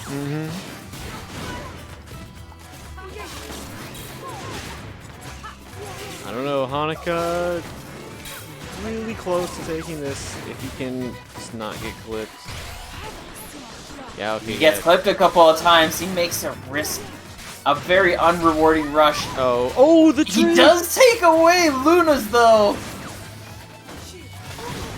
Oh, yeah, gets the hit on the shield. He just needs... Oh, nice. Chakram finds its way through. It's probably letting out a sigh of relief right now after he got that explosion. Yeah. I would be as well. Gives him another shot. He does have rush advantage as well going into this one, and especially considering how easy it is for Coil to generate rush, definitely want to have that. He needs to pop this soon. Oh, yeah. Oh, what? Oh! But he does get this nice 110 on top at least. Oh, yeah, this is gonna drop.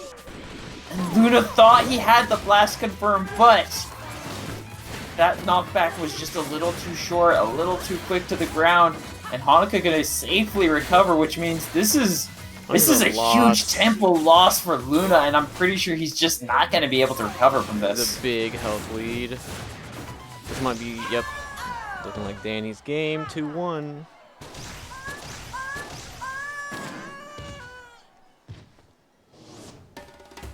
It's very nice of you to thank him for giving those little pings. Thank you, Danny, for letting me specifically know each time. Yeah. I really appreciate it. Anyway. Means the world. And losers, looks like Twin took that over Mario. Back to Moss. Alright. Looks like Treebird and Jero still playing. Currently, Treebird holding on to a point lead against Jero. Might be the wall to shut Jero down. I still want to believe in Jero. Yeah, but St. Louis, 3 out of St. Louis in top 4 would be cool. That would be pretty cool. But I also know when he's probably finally met his match, and Treebird is one of those players who likely will be The first that insight I can case. see did get upset here to allow this to happen. Oh, one hit on the middle. Oh, damn. I Luna got mean, all fair, fair.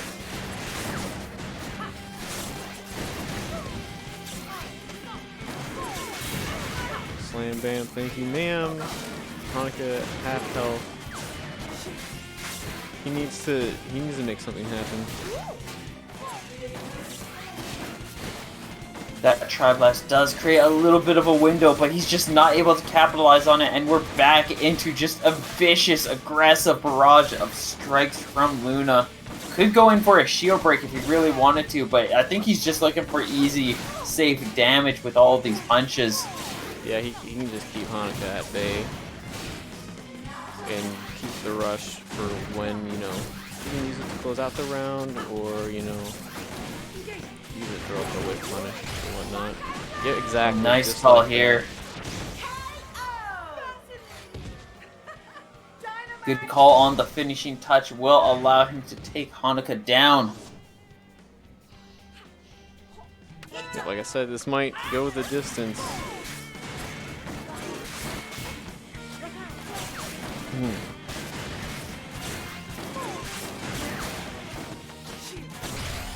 Out comes is the this rush. gonna- It's Aw. not going to be a good connection. No shield break either, as he's just starting to get his way in before the rush finishes. Now Luna with one. Will he be able to use it? Oh, not yet. This is a block. No, these blasts are making him panic as he just cannot find the timing in response. Ends up throwing out a blind rush. That said, these barrage of strikes, just overwhelming pressures. Again, giving Hanukkah a really hard time, building up that health lead yet again. Getting clipped by these Tri-Blasts quite a bit. Yeah, Luna just having the space and range to really work around this field is working so well to him. Oh, that's gonna hit! Nice! Hanukkah does have to be It's gonna really grab. careful though now because we've got that open platform. This is just so much space for Luna to really work But with now. Hanukkah does have the health lead, so he doesn't have to approach here. So he's Got more than- 20 seconds left on the clock. Luna probably could get another rush here if he really wants it. Doesn't look like Not it. this time though. Because if Luna knew that they were losing the round here, they could have played it a little bit slow, thrown punches out, tried not to die. But we will be going into round 3 with the pit open. Both players about one rush. We'll have to see how this changes things up. Chances are it's going to mean that Hanukkah has to play exceptionally more defensively, except for like one or two alt callouts when he's got that rush ready and he's just looking to capitalize on it. He's been so good at directing his Tri-Blast. Yeah, it's really been his Yeah. Tri-Blast that a lot of it is because Chakram just cannot work in this stage because Luna just has so much space and movement to move around. But that Tri-Blast has also just been doing so much work here. That looked like a sort of a desperation, like rush to see if he could try to get something, but he was a little bit too out of range.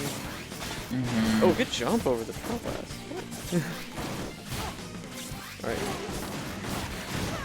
He's gonna take all these hits. Luna has a rush. Should be able to close it out soon.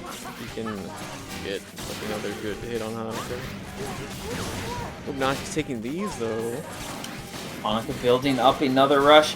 He's only about 100 points of health behind. Can Yeah. quickly turn things around if he just gets one good trade. And with 20 seconds left on the clock,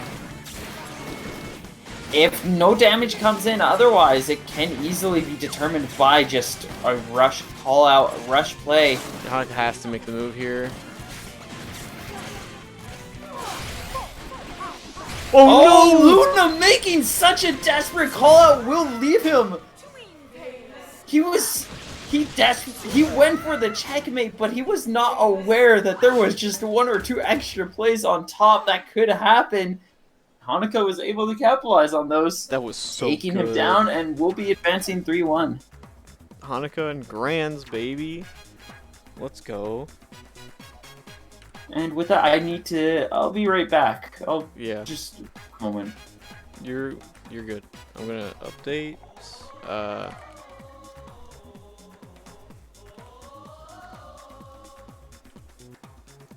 I'm gonna use the thing that I don't get to use a whole lot.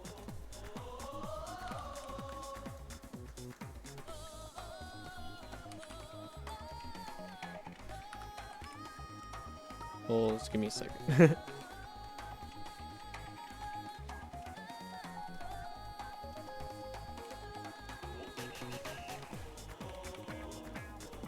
So we're currently waiting on Treebird and Jarrow to finish.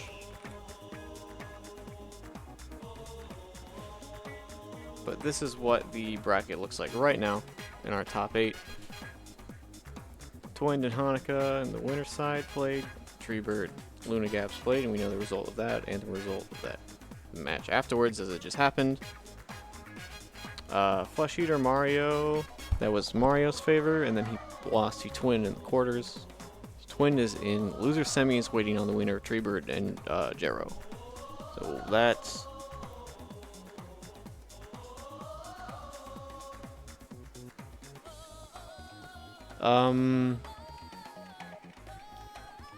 looks like it is 1-1, and they are in game 3, so I'm just gonna read some ad slides. Check out the Low Kick merch store. I don't know if they have a command set up because I couldn't access Nightbot today. Doesn't look like it. We'll go to kickit.store, https:// check out all these cool stuff. Like, you know, these people did the Midwest shirt that they gave out for Arc Revo. They have Low Kick merch, including hats, sweaters. Buy the shirts. Shirts are sick.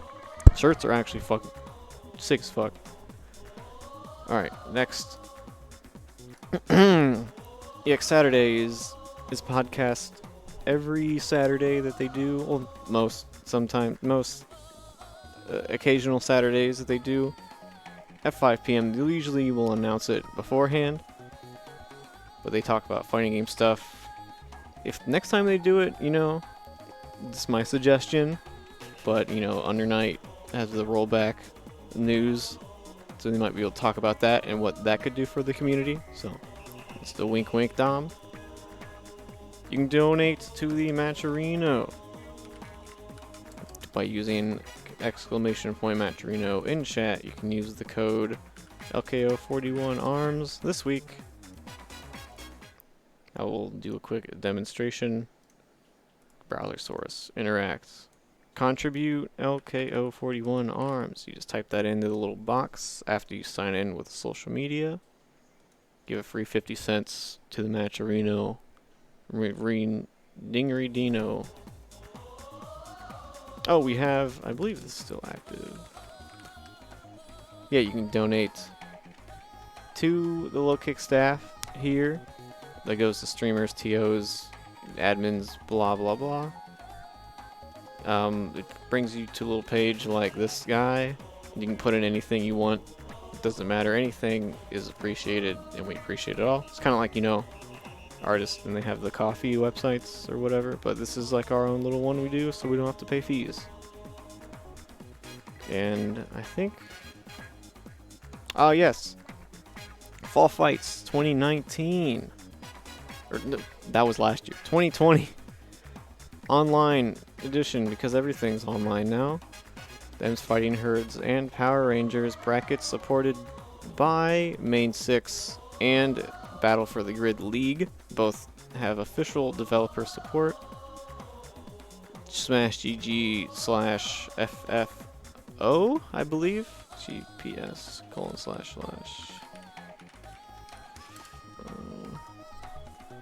Yep.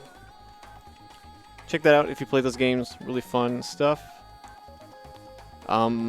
If you want more Power Rangers action, you can watch First Attack Online 2020 this Friday. We will have the top 8 of Power Rangers going on. I do not have a slide for that, but I am doing the stream, so... Oh, LKO42 Soul Calibur 6, Dom's favorite game. I believe that's the PC edition. That'll be, was that this Friday? 30th, day before Halloween, so bring out your spooky character outfits for this one. Yeah, play Soul Cal. Soul Cal is a cool game. I wish I owned it so I could play it. I currently don't own it. That's like with one of the only games that I don't have. Soul Cal is a cool game. It's anime as hell. Oh, I had one more slide, but it doesn't load for some reason. But it's the Maturino Cup. It's this. Let me load it for myself. It's this Friday on the 30th at 5 p.m. Pacific time. They have all the Maturino partners had their like top 4 or whatever, top 3, top 2 qualify. So we have all the names on the slide. And it's in Super Turbo. Should be really cool. Can't wait for that. Match at 34. Let's go. Let's go. Oh, Maleem, are you back? I am back. I've also got a special guest here. Hello, special guest. Not sure if you'll hear her or if she'll make a loud noise or not, but there's a cat who is temporarily here for attention. She might be just about to head out, which means that I'll have to get up and go open the door again, which means I might mute right away, but we'll see what happens. I love cats. Cats are dope. This one is especially because she's like an addict to cuddles. She loves attention. Sounds like my cat. Sounds like you have a great cat. Hanukkah says I'm playing Siege to kill time. What the fuck? Alright, Danny. You got it, bro. You want these cats? Unfortunately, this cat is not mine. I just live with her. And she, even if she was mine, she would not be for sale. Ah. Yo! Come on, Let. What is that? Jaro with the... Jaro is on a run right now! Dang, but now he has to beat Twinned. So... I don't know about this one, but I think he can do it. I'm just gonna keep believing in Jaro. This dude is Jaro's magic. sick. He's got it. He's pogging off. He's always been one of my favorite players, like in the scene overall. Just his unique play style, his unique tools, playing Bite and Bark and being a motion control user. Like he's got so many cool things going for him that it's like I can't help but love the guy. Mm-hmm.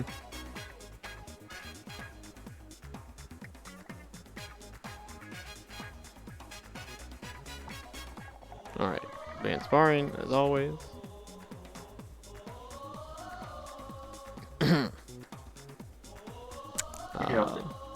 I mean, it isn't needed now, as both players are probably going to be fishing for the same stages. Like, both of them are pretty excellent at Buster Beach. I'm going to take a guess. We're going to go to Buster Beach. Ah, it's already banned. Dang.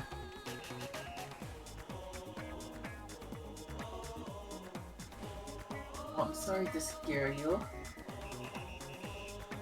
I opened the window a little bit more for her because she wanted to stare out the sky. Cats love staring out the windows.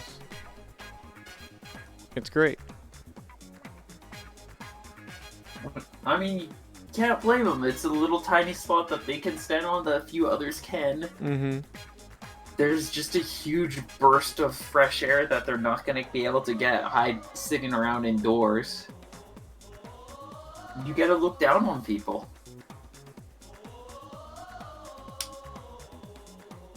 Alright, everything is set up, everything is ready to go, and it looks like Buster Beach is going to be our stage pick to begin this semi-final match. Mm-hmm.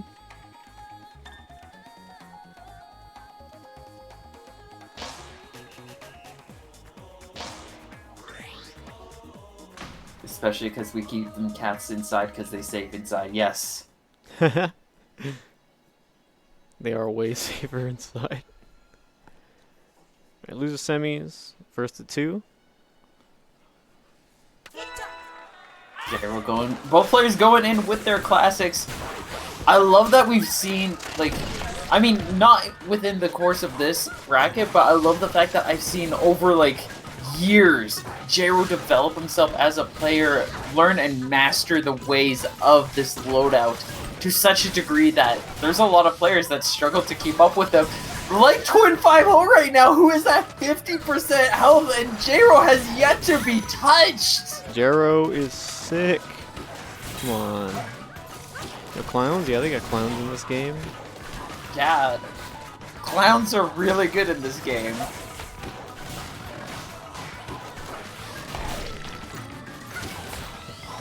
When Jero. making a good comeback, getting some good damage, but...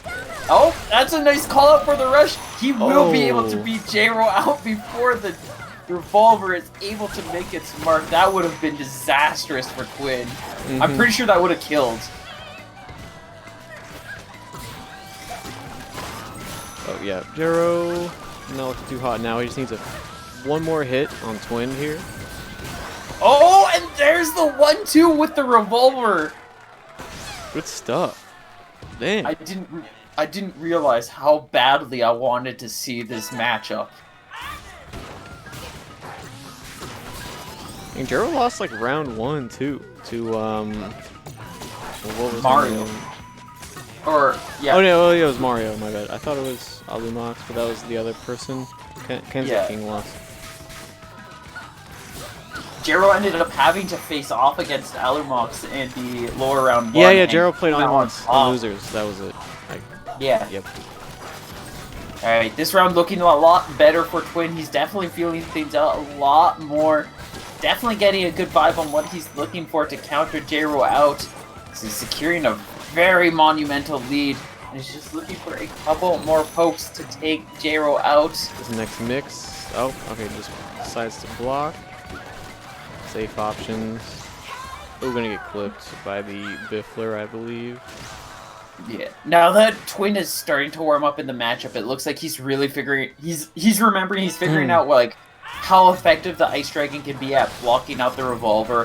How well the Biffler is designed to kind of counter out a lot of Bite and Bark's movements, where it's like Jero can't really jump. His left to right's just enough for the Biffler to curve into it. Yeah, I think Twins figured this out for now, so we might see some counterplay game 2, hopefully, from Jero, like deciding what to do here. Some safe movement coming in from Jero. He's starting to get a bit better out of a move on dodging around a lot of these hits. Good wide grappler will not be wide enough. And Twin continues to keep this pressure, deepening this lead ever so much more. He's doing good to avoid the Ice Dragon now, but I think the Biffler is giving him more problems. Yeah, it's still just pummeling him down. Oh, is he gonna get it? Oh, nice counterplay! He did good to avoid the rush, but he still dies here. Twin going up 1 game.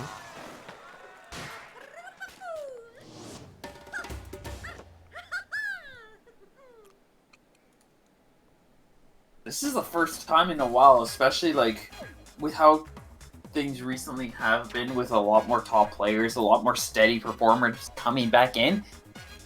This is the first time in a very long while I've seen a Bite and Bark make it to top 4. Yeah, it's probably first time in a long time. If it was going to be anyone, it was going to be Jero. But still, that's still a very surprising and impressive thing to me. Mm-hmm. For sure. As we got our stage band here.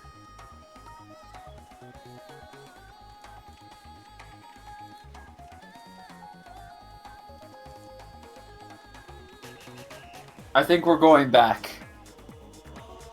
Or are we going Bach? Let me pull up the chat. Yeah. Is Bach.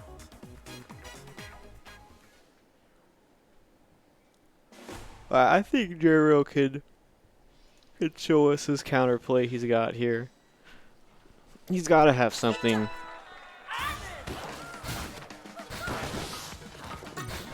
He's definitely got a few good tricks. Mm-hmm.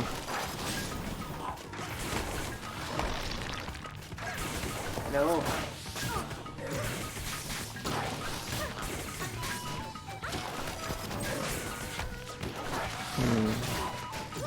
Doing a lot. He's doing all right for now. He's getting his zoning established. He's about to be able to rush as well. Yep, he's got knockdown advantage. Well, I think Twin tried to bait it with the jump forward, jump back.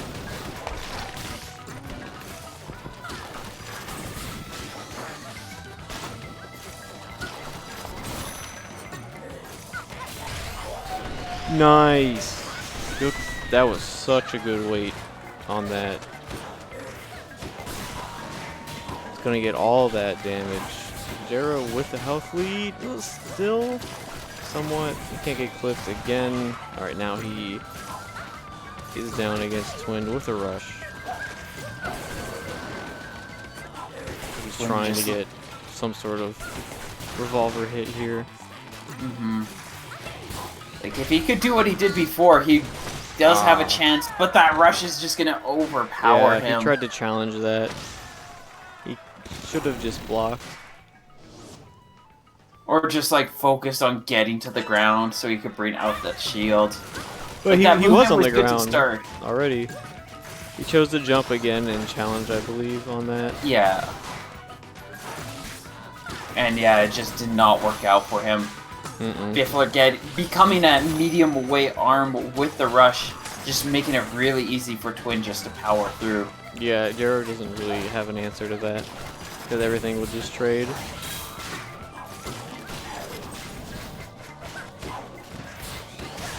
Nice win confirmed. He will be landing it. Oh, drops the second half though. Unfortunate. Oh yeah. And all of those hits just getting walled out. J-Ro not having the time to retract in this round. Again, looking very much in Twin's favor. Just fishing for a couple more hits. That freeze will probably put him in fear and will confirm into the kill. Nice mix on the grab after the ice. Twin will be ending J-Ro's run here.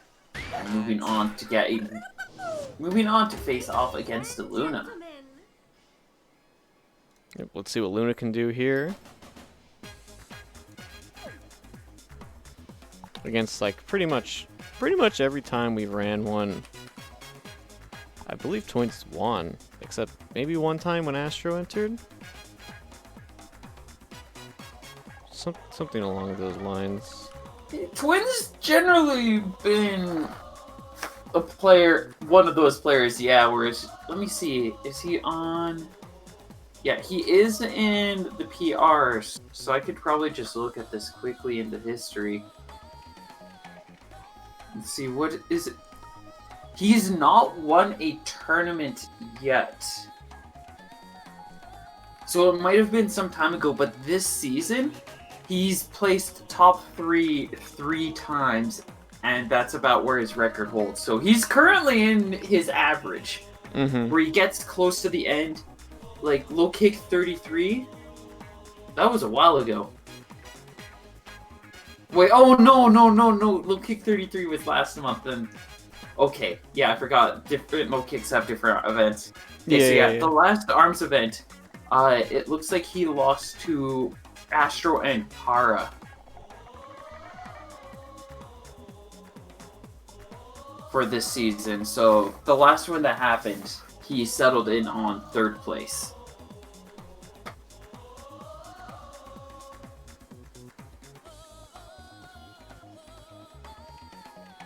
Gotcha. Wait, 3rd? From Luna, you said? Or? Yeah, like he loses... Let's see. Let's look at this one specifically. So, wins against J-Ro, wins against Hanukkah, then he loses against Astro, then loses against Para. 3rd place out of 14. Yeah. Yeah, Para's pretty good too. Yeah. I like seeing him play. Low kick, he placed third, and then steel trap and then the VTuber open, he placed second in both of those. VTuber Open. Yeah. Nice. That was quite the event too. It had 34 people enter it. Mm-hmm. Oh, I should probably see what stage we're going to.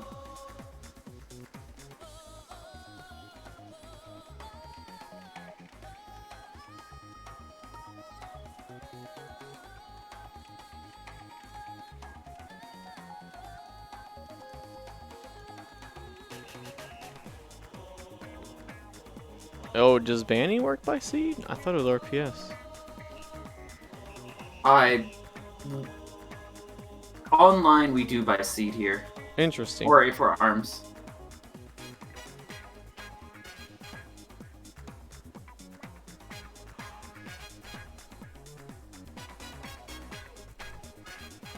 I need to enter more arms events so I can climb up my own. True. Climb back into the top 8 myself. Oh, nice. We're just going straight back to Temple. Going back. Because, yeah, as it currently stands, I am 10th. Hanukkah, I'm not sure how many events Hanukkah's entered, but if this is his third, he'll probably be showing up pretty high on the leaderboards, too. I just haven't had the good enough results yet.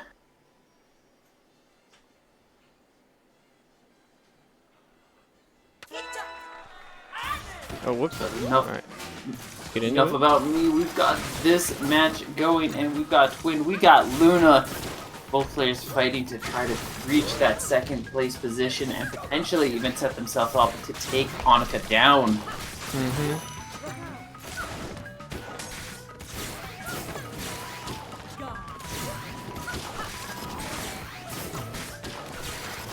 And they're going to be going in with the parabola. It's rare to see that arm step into the field, but it is a pretty solid counter pick against light arms. It's also pretty effective against dragons. So I can understand why he's bringing it out here to try to combat both of Twin's arms. That said, when it whiffs, it can whiff really hard. And if Twin is just on top of his movement, he can definitely capitalize on those whiffs. Right.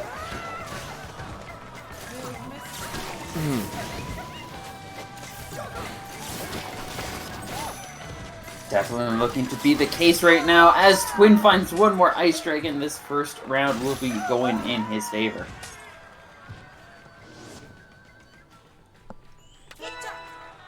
Sorry. Yeah, Twin, pretty dominant right now. Hanukkah, whoever wins this, Hanukkah will need to bring his A game as well. Might be in for another long haul between these next two sets. Lots of arms to still be played here.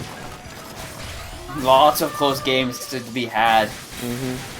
Sharp Blast definitely helping out a lot this switch around in the rounds, as that widespread coverage is just catching Twin out a lot and leading into some really nice punishes and catches.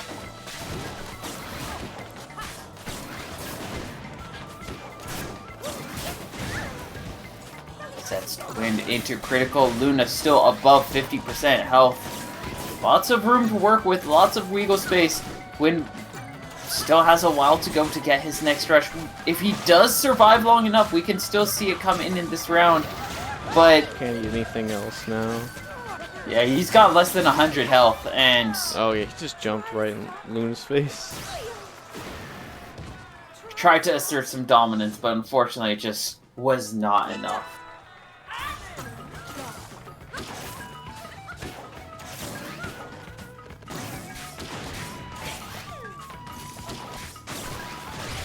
Out comes the rush. That is a clean window. He does get the full hit too, 305, as that parabola pushes Twin right back into the rest of Luna's rush. Oh yeah, he will be able to. Oh, did he drop shield? Oh, maybe he dropped shield. He was trying to pace himself to prevent a shield break, but ended up leaving himself nice and open for Twin to get the full brunt of that Ice Dragon. And that quick shift of tempo is all Twin really needed to be able to turn this around in his favor. Yeah, Twin took that misstep from Luna and just rolled with it, and eventually he took the whole round in the game. Mm-hmm. Like, you lose your composure once in some of these matches, and it's just an intense battle to try to regain some ground and space to be able to get that, and more often than not, you just don't. Mm-hmm. Especially when it comes to a player like Twin, where it's like, he's already got you down red, so as soon as he gets you a little bit off balance, he just gets to swing off of it, because then all of a sudden all of his other reads just flow in naturally because you're just making all those bad calls again. You're just falling into habit as you're desperately trying to regain traction. It looks like they are going to sparring. Oh yeah, I need to do the stages. Oh, you're good. There we go.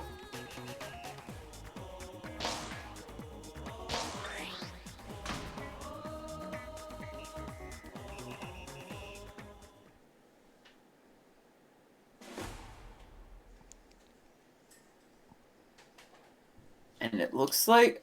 I feel like the Dr. Quill would have been a solid pick here, because just suffocating Twin here with the Parabola would have been a pretty solid combo. That said, going in with the Hanukkah Jamboree combo right now, Chakram Triblast, Meta Twin Tell.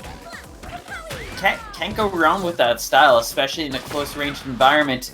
But Twin says otherwise as he gets 2 Biffler grab confirms. And just starting this round off with style. Just trying to show what he's gonna do to Hanukkah when he sees him later on in bracket if he can take Luna out.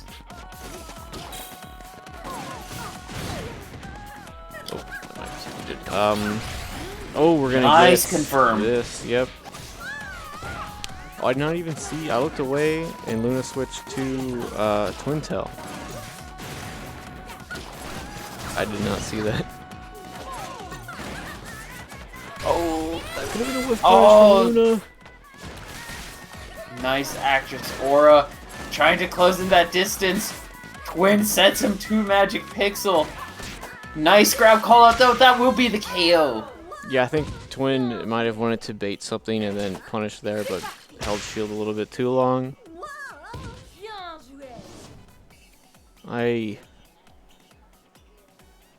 Luna about to make this 1-1. If he keeps up play like that. And starting off this round with rush advantage and getting another grab confirmed like that, this is definitely the place he is looking to go. Yeah, excellent read on Twin's movements. That was so good.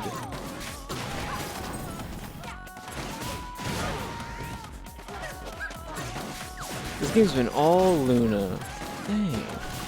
Yes, Spartan. Like, it started off pretty strong for Twin, but then once Luna got his footing, he started to get his tempo on the stage. He's just like, oh right, this is just a good stage for me.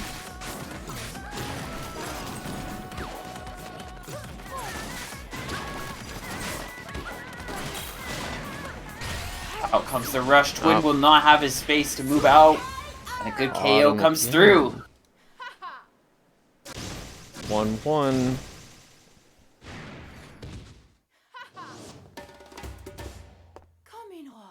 Something that we might see more of going through this is because of the fact that Luna has so many characters underneath his tool belt in his repertoire that he has mild to moderate experience with. Like, Twin's just going to be in a position where he's going to have to counterplay, knowing that Luna can pretty much pick any stage and just have a character that's good for that stage. So it's like Twin's just going to have to sit there and be like, what is the absolute worst case scenario? That's where I don't want things to go. Yeah, likely. So we'll get the pick from Twin soon. Mm-hmm.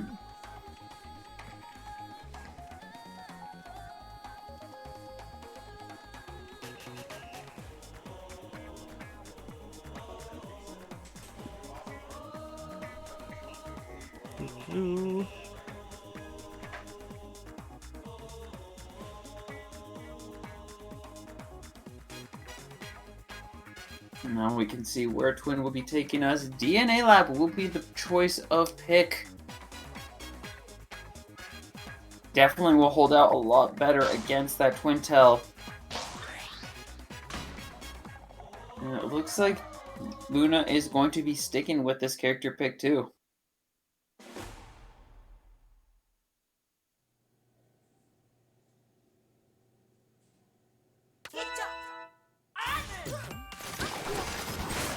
This can still work out pretty well for Luna. Triblast Chakram just has so much coverage against Lollipop.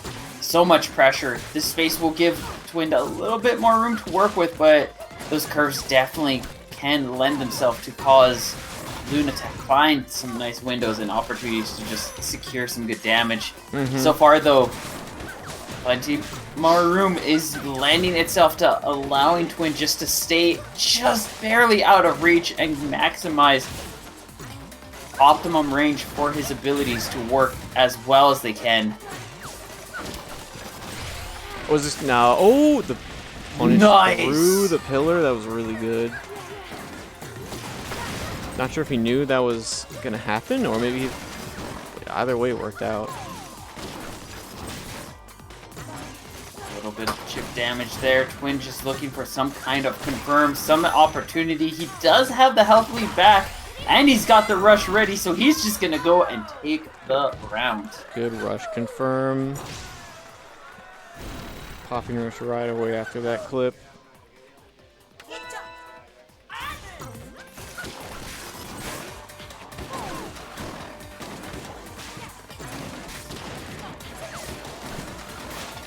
Ooh.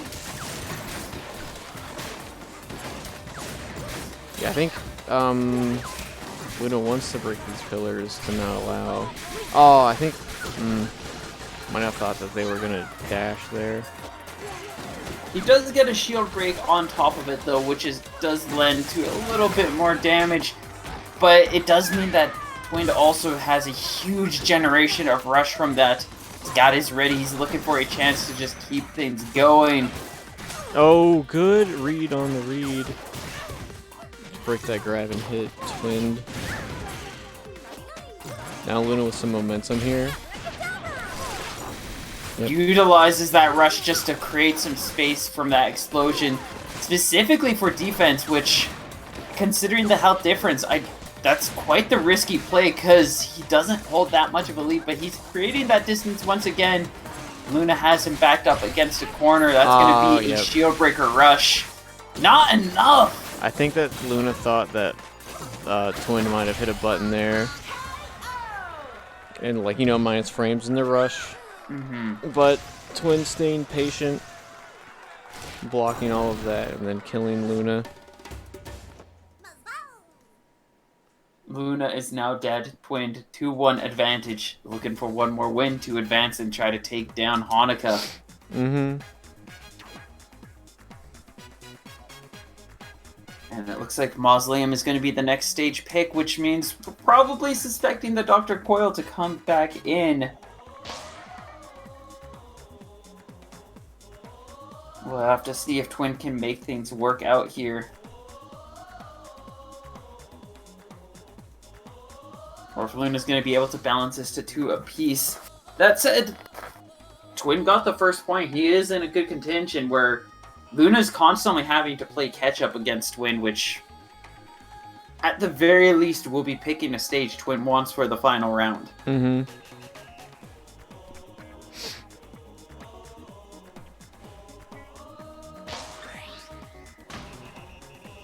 Nope, we're still seeing the Twintel. We'll probably be seeing that Chakram continue to step into the field because that thing will just, if Luna can just have Twin backed up against a wall, we'll probably see what Hanukkah was able to do beforehand here and just blast Twin down. Right.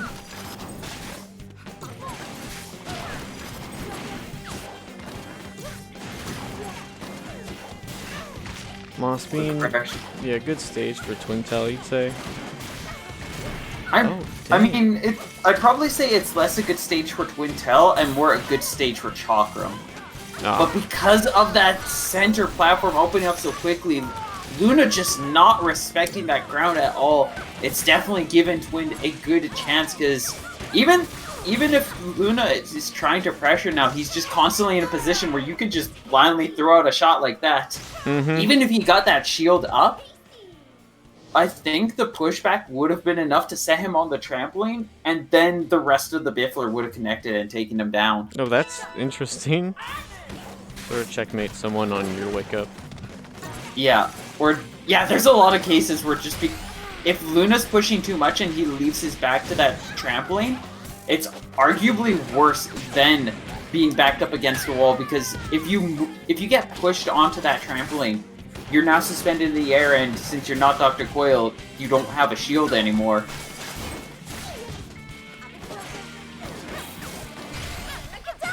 Oh, Luna gonna get hit here. Good deflect use on the rush.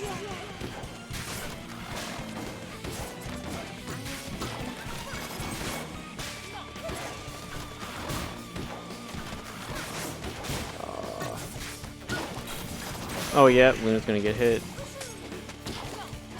Luna ready with the rush, but again, felt the need to have to advance through that center trampoline, and since he just didn't have any answers at that point, no choice to shield.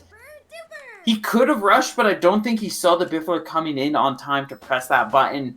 Gets knocked down, and that's going to be a 3-1 for Twins. A rough game for Luna. I mean, if I can talk about it, on the bright side, that's one less game we have to watch. Yeah, it's definitely going on a little long. We got one more set left. Likely two. I think there's a good chance this might end up in a reset. It very likely could. Mm-hmm.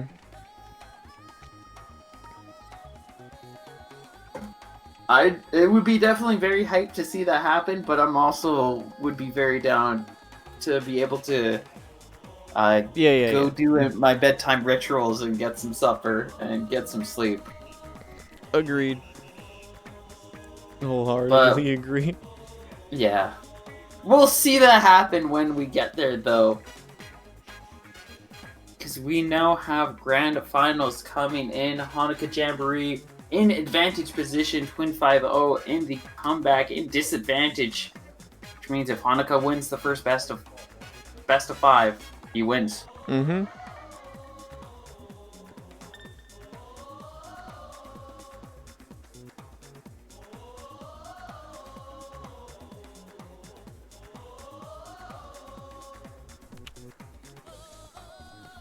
Alright, both are in the lobby.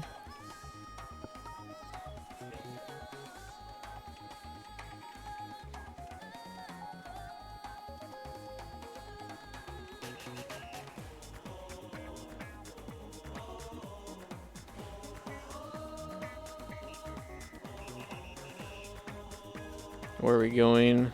Sparring, just let it happen. My man, God. Just let it happen. Alright, Hanukah's gonna tag me. Sparring ring. Yep. Thanks for letting me know.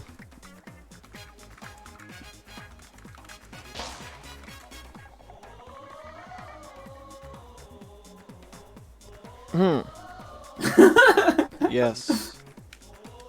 Please do.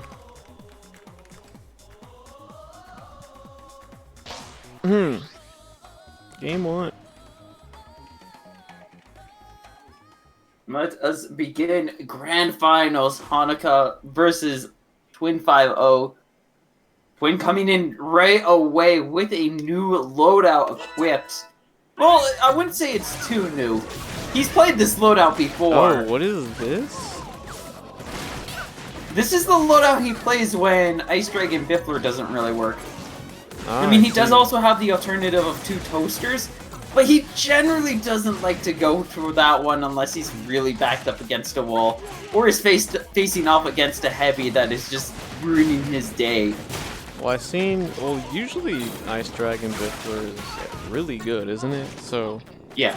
There are cases, though, I'm guessing this is just recognizing that since he's going to sparring ring, he's going in with something that just works a lot better in sparring ring as well. This is an extremely high pressure loadout. You'll see with the Glusher and Triblast, he's just got explosions for days, shield breaking pressure available at hand. I see.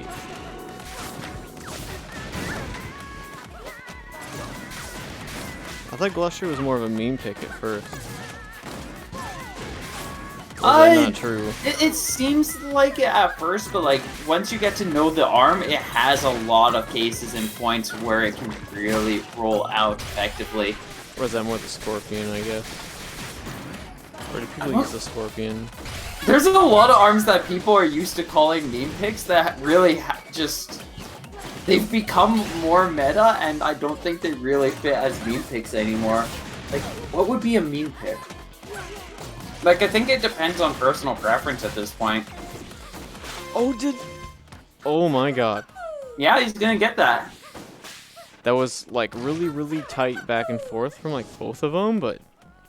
Man, if he didn't get clipped at the end, Hanukkah would have taken that round. It definitely looked like it was laggy for a second. I'm not sure. Yeah. Acknowledging So what does netcode. So what does this loadout bring that the others don't? Biffler Ice Dragon is really good at long-ranged pressure and trying to keep your opponent pushed away, where the Triblast Glusher combo has a lot more weight to it because of that Glusher, so he can have an easier time powering through, say, the Chakram and Triblast. It also works really effectively at shield pressure because both of those arms are explosive. So when he throws out the rush, when he's just throwing out charged punches, it is just eating away at that shield's health and can lead into some really easy and heavy damage. It's also got one of the burstiest rushes out there as well, capable of doing 400 or 500 damage if you line up your shots well.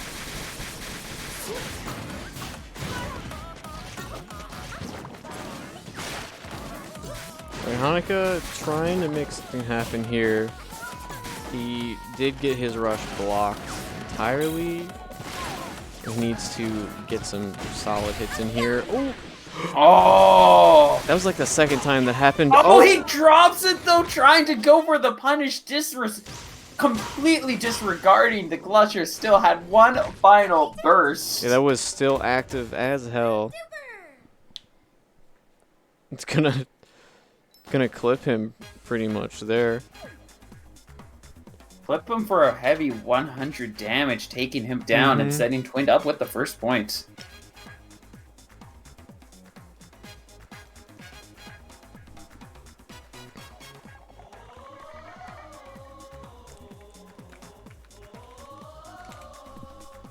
I'm so hungry. I'm just grabbing, like, I'm finding little bits of, like, food from my lunch bowl, and I'm just grabbing small chunks, and I'm like, yeah, I'm gonna probably go to a gas station. Food sounds so good right now.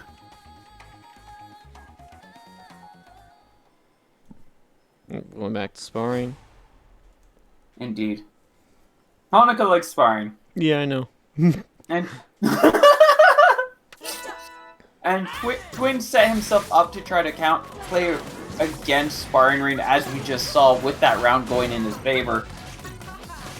So I don't think Twin really has a problem coming back here, especially if he got that first point.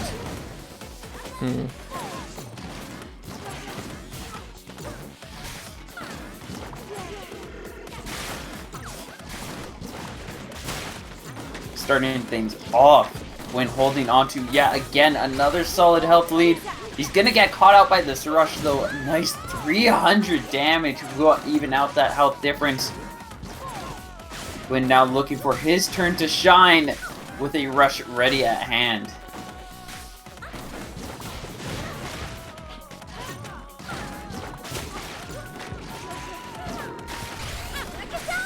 I think this can kill?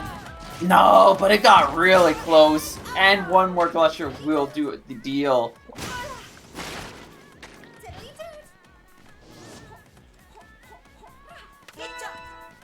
Twin on the verge of getting the second game.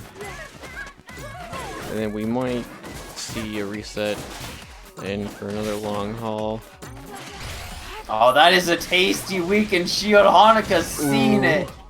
His eyes glistening Apex as he dives Predator. in. That was like shark in the water type eyes, probably. Yeah. So, It's you're something gonna that'll- shield here in the corner when I got rushed in the air.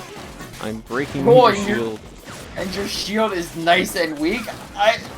I'd be a fool to not take the chance. Mm-hmm. It's something that a lot of players actually surprisingly don't go for. Is they look for the full.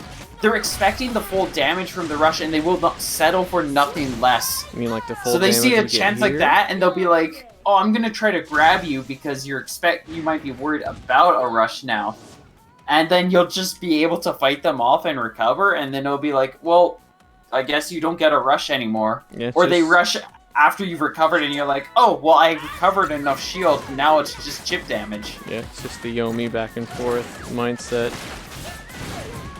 Mm-hmm. Or mindset, mind games.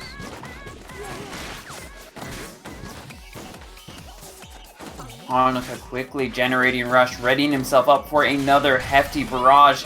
When gonna throw out this rush, it will not. It will barely do Yeah, he don't even anything get- with he don't Hanukkah get shit having at all. plenty of breathing room. Nice. Keeping twin pin. Oh, it's gonna drop. It was a little bit too much. Will he break shield again? No. Very close though. Tries to fish for the grab, but Glusher will leap over. This round looking pretty set for him, but Twin does have a rush just about ready. And a couple of good trades will be able to put him in a position to take Hanukkah out. You gotta be careful watching out for this. Ooh. Oh, blasted right into Hanukkah's face. I think he wanted to rush there too if he had the hit. Yeah.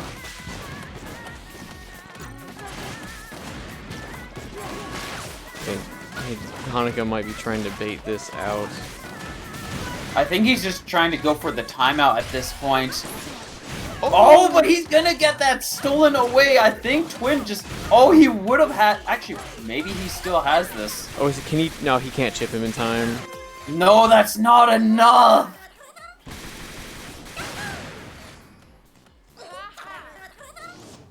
Oh, back and forth here. If he got a second launch with that Glusher, it would have been enough. Like, I think he just hesitated a little too much with the Glusher before throwing it out when that rush came out. Because I know when you do a full rush with the Tri-Blast Glusher, that is, like, if you're getting the full value out of it, that will shield break. Mm. And a shield break with that would have got the finishing touch with the Tri-Blast and another explosion with the Glusher. So he probably would have been able to KO Hanukkah there. Right. He just didn't have the range or the timing to get it out, though.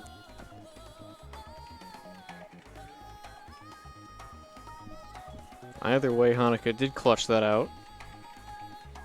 He got his run back, so he's happy. So we're Yeah, going somewhere else. he got his game. Beach.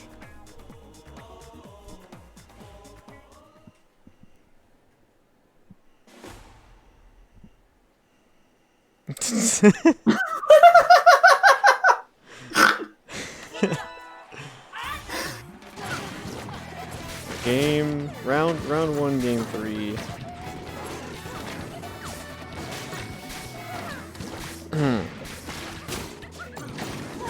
Actually, I'm gonna go grab my water. Give me 1 second. Sounds good.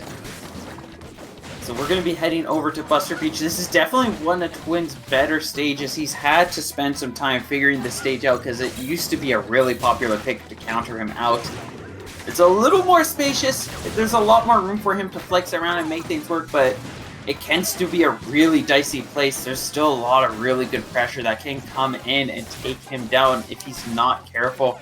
Hanukkah doing a pretty solid job of just fishing and playing things patiently himself, trying to play the long-range game to make sure that these hits, these punches are just stuck on the field so Twin just does not have the chance to bring out the shield.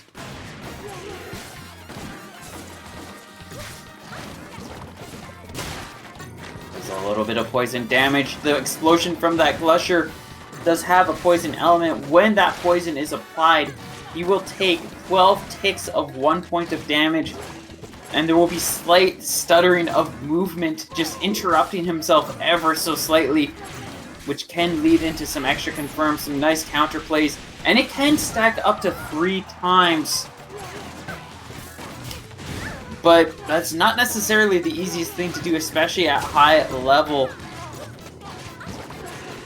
Yeah, Hanukkah just needs to shield at this point. Twin recognizes that, and timeout is going to happen. Hanukkah claiming a nice point.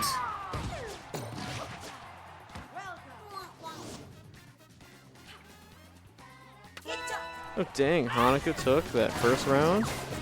Yeah, he ended up timing Twin out with a significant health lead. Let's go.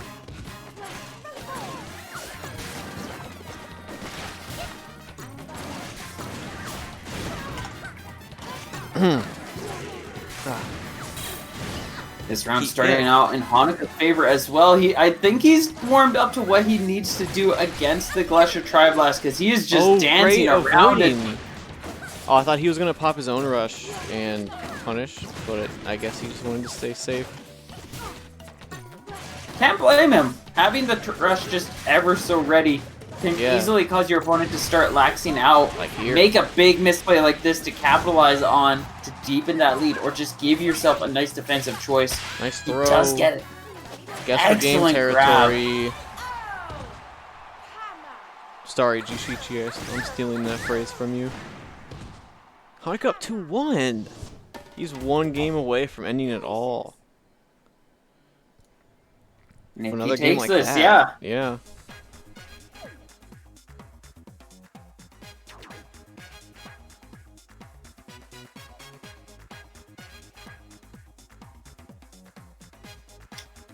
If he keeps it up, I mean, this will be his DNA. I see.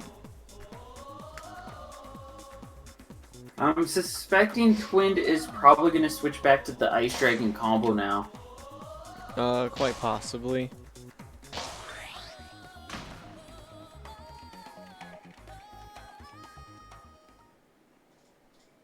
Seeing as that Tri-Blast and Glusher just isn't working, but no, we do see that he is going to be holding on to it. Stamping his foot down, he will make this work. Hanukkah looking a little confident though himself, as he's going to be able to take the first blood, set up with advantage on these trades. And just looking to try to keep things safe and going in his favor ever so much more. As long as he stays calm and collected, he should be able to do this without too many issues. Each hit is like a small step on the mountain. That is Twin 5-0.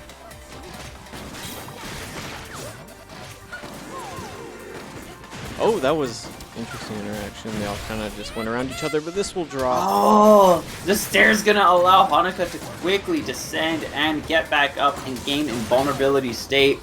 Yep, gonna do a delay tech there to waste all the time. Keeping Twin at bay with the rush still.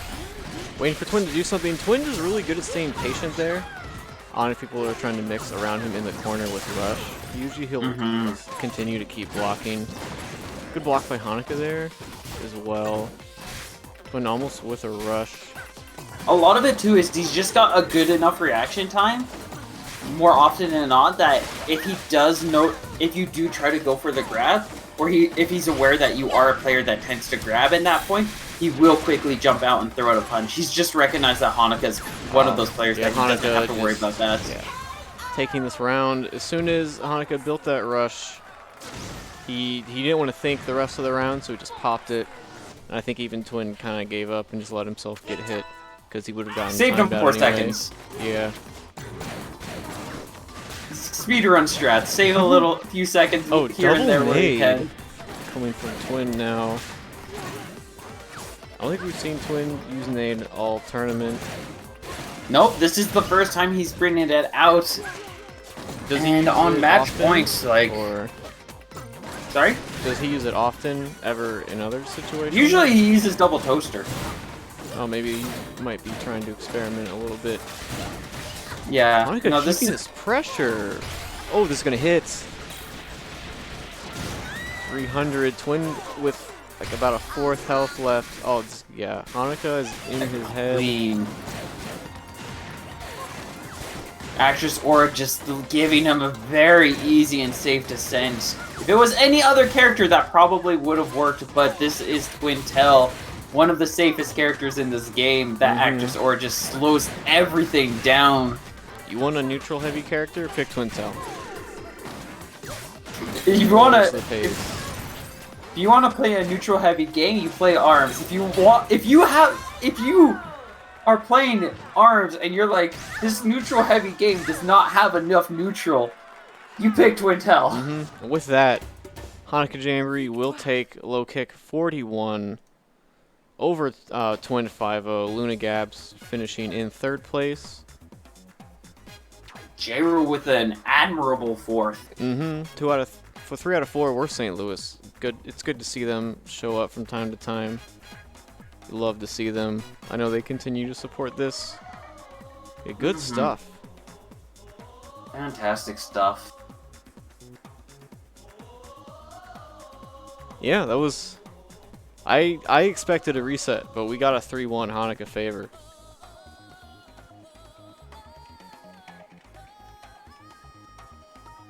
Dang. Indeed, which... I got nothing. They were hype games, we're good. Lots of fun was had, lots of hype was had. I think it's a good time to close things out so that we can get on with our lives because we're both tired. Yeah, ads, I'm gonna speedrun. Donate here to Low Kick staff and streamers and members. Hanukkah gets like $30. 25. Hold on. Go here if you play Power Rangers or Fighting Herds. Fall Fights, $500 pot bonus, or base pot with Matrinos for each, I believe. SoCal. It's Friday. Play that game. That game's cool as hell. Check out this Kick It store. https://kickit.store. Yeah, check this out. Cool merch. Buy the shirts. Shirts are dope. Say Midwest on it. EX Saturdays is a podcast ran occasionally on Saturdays by Low Kick. On this channel, they talk about fighting game shenanigans, and that's pretty much all I got. Gamer. Yep. With that, I think that's a good place to call things out. Thank you all so much for watching, and we'll see you next time. Yep. Laters. Ciao!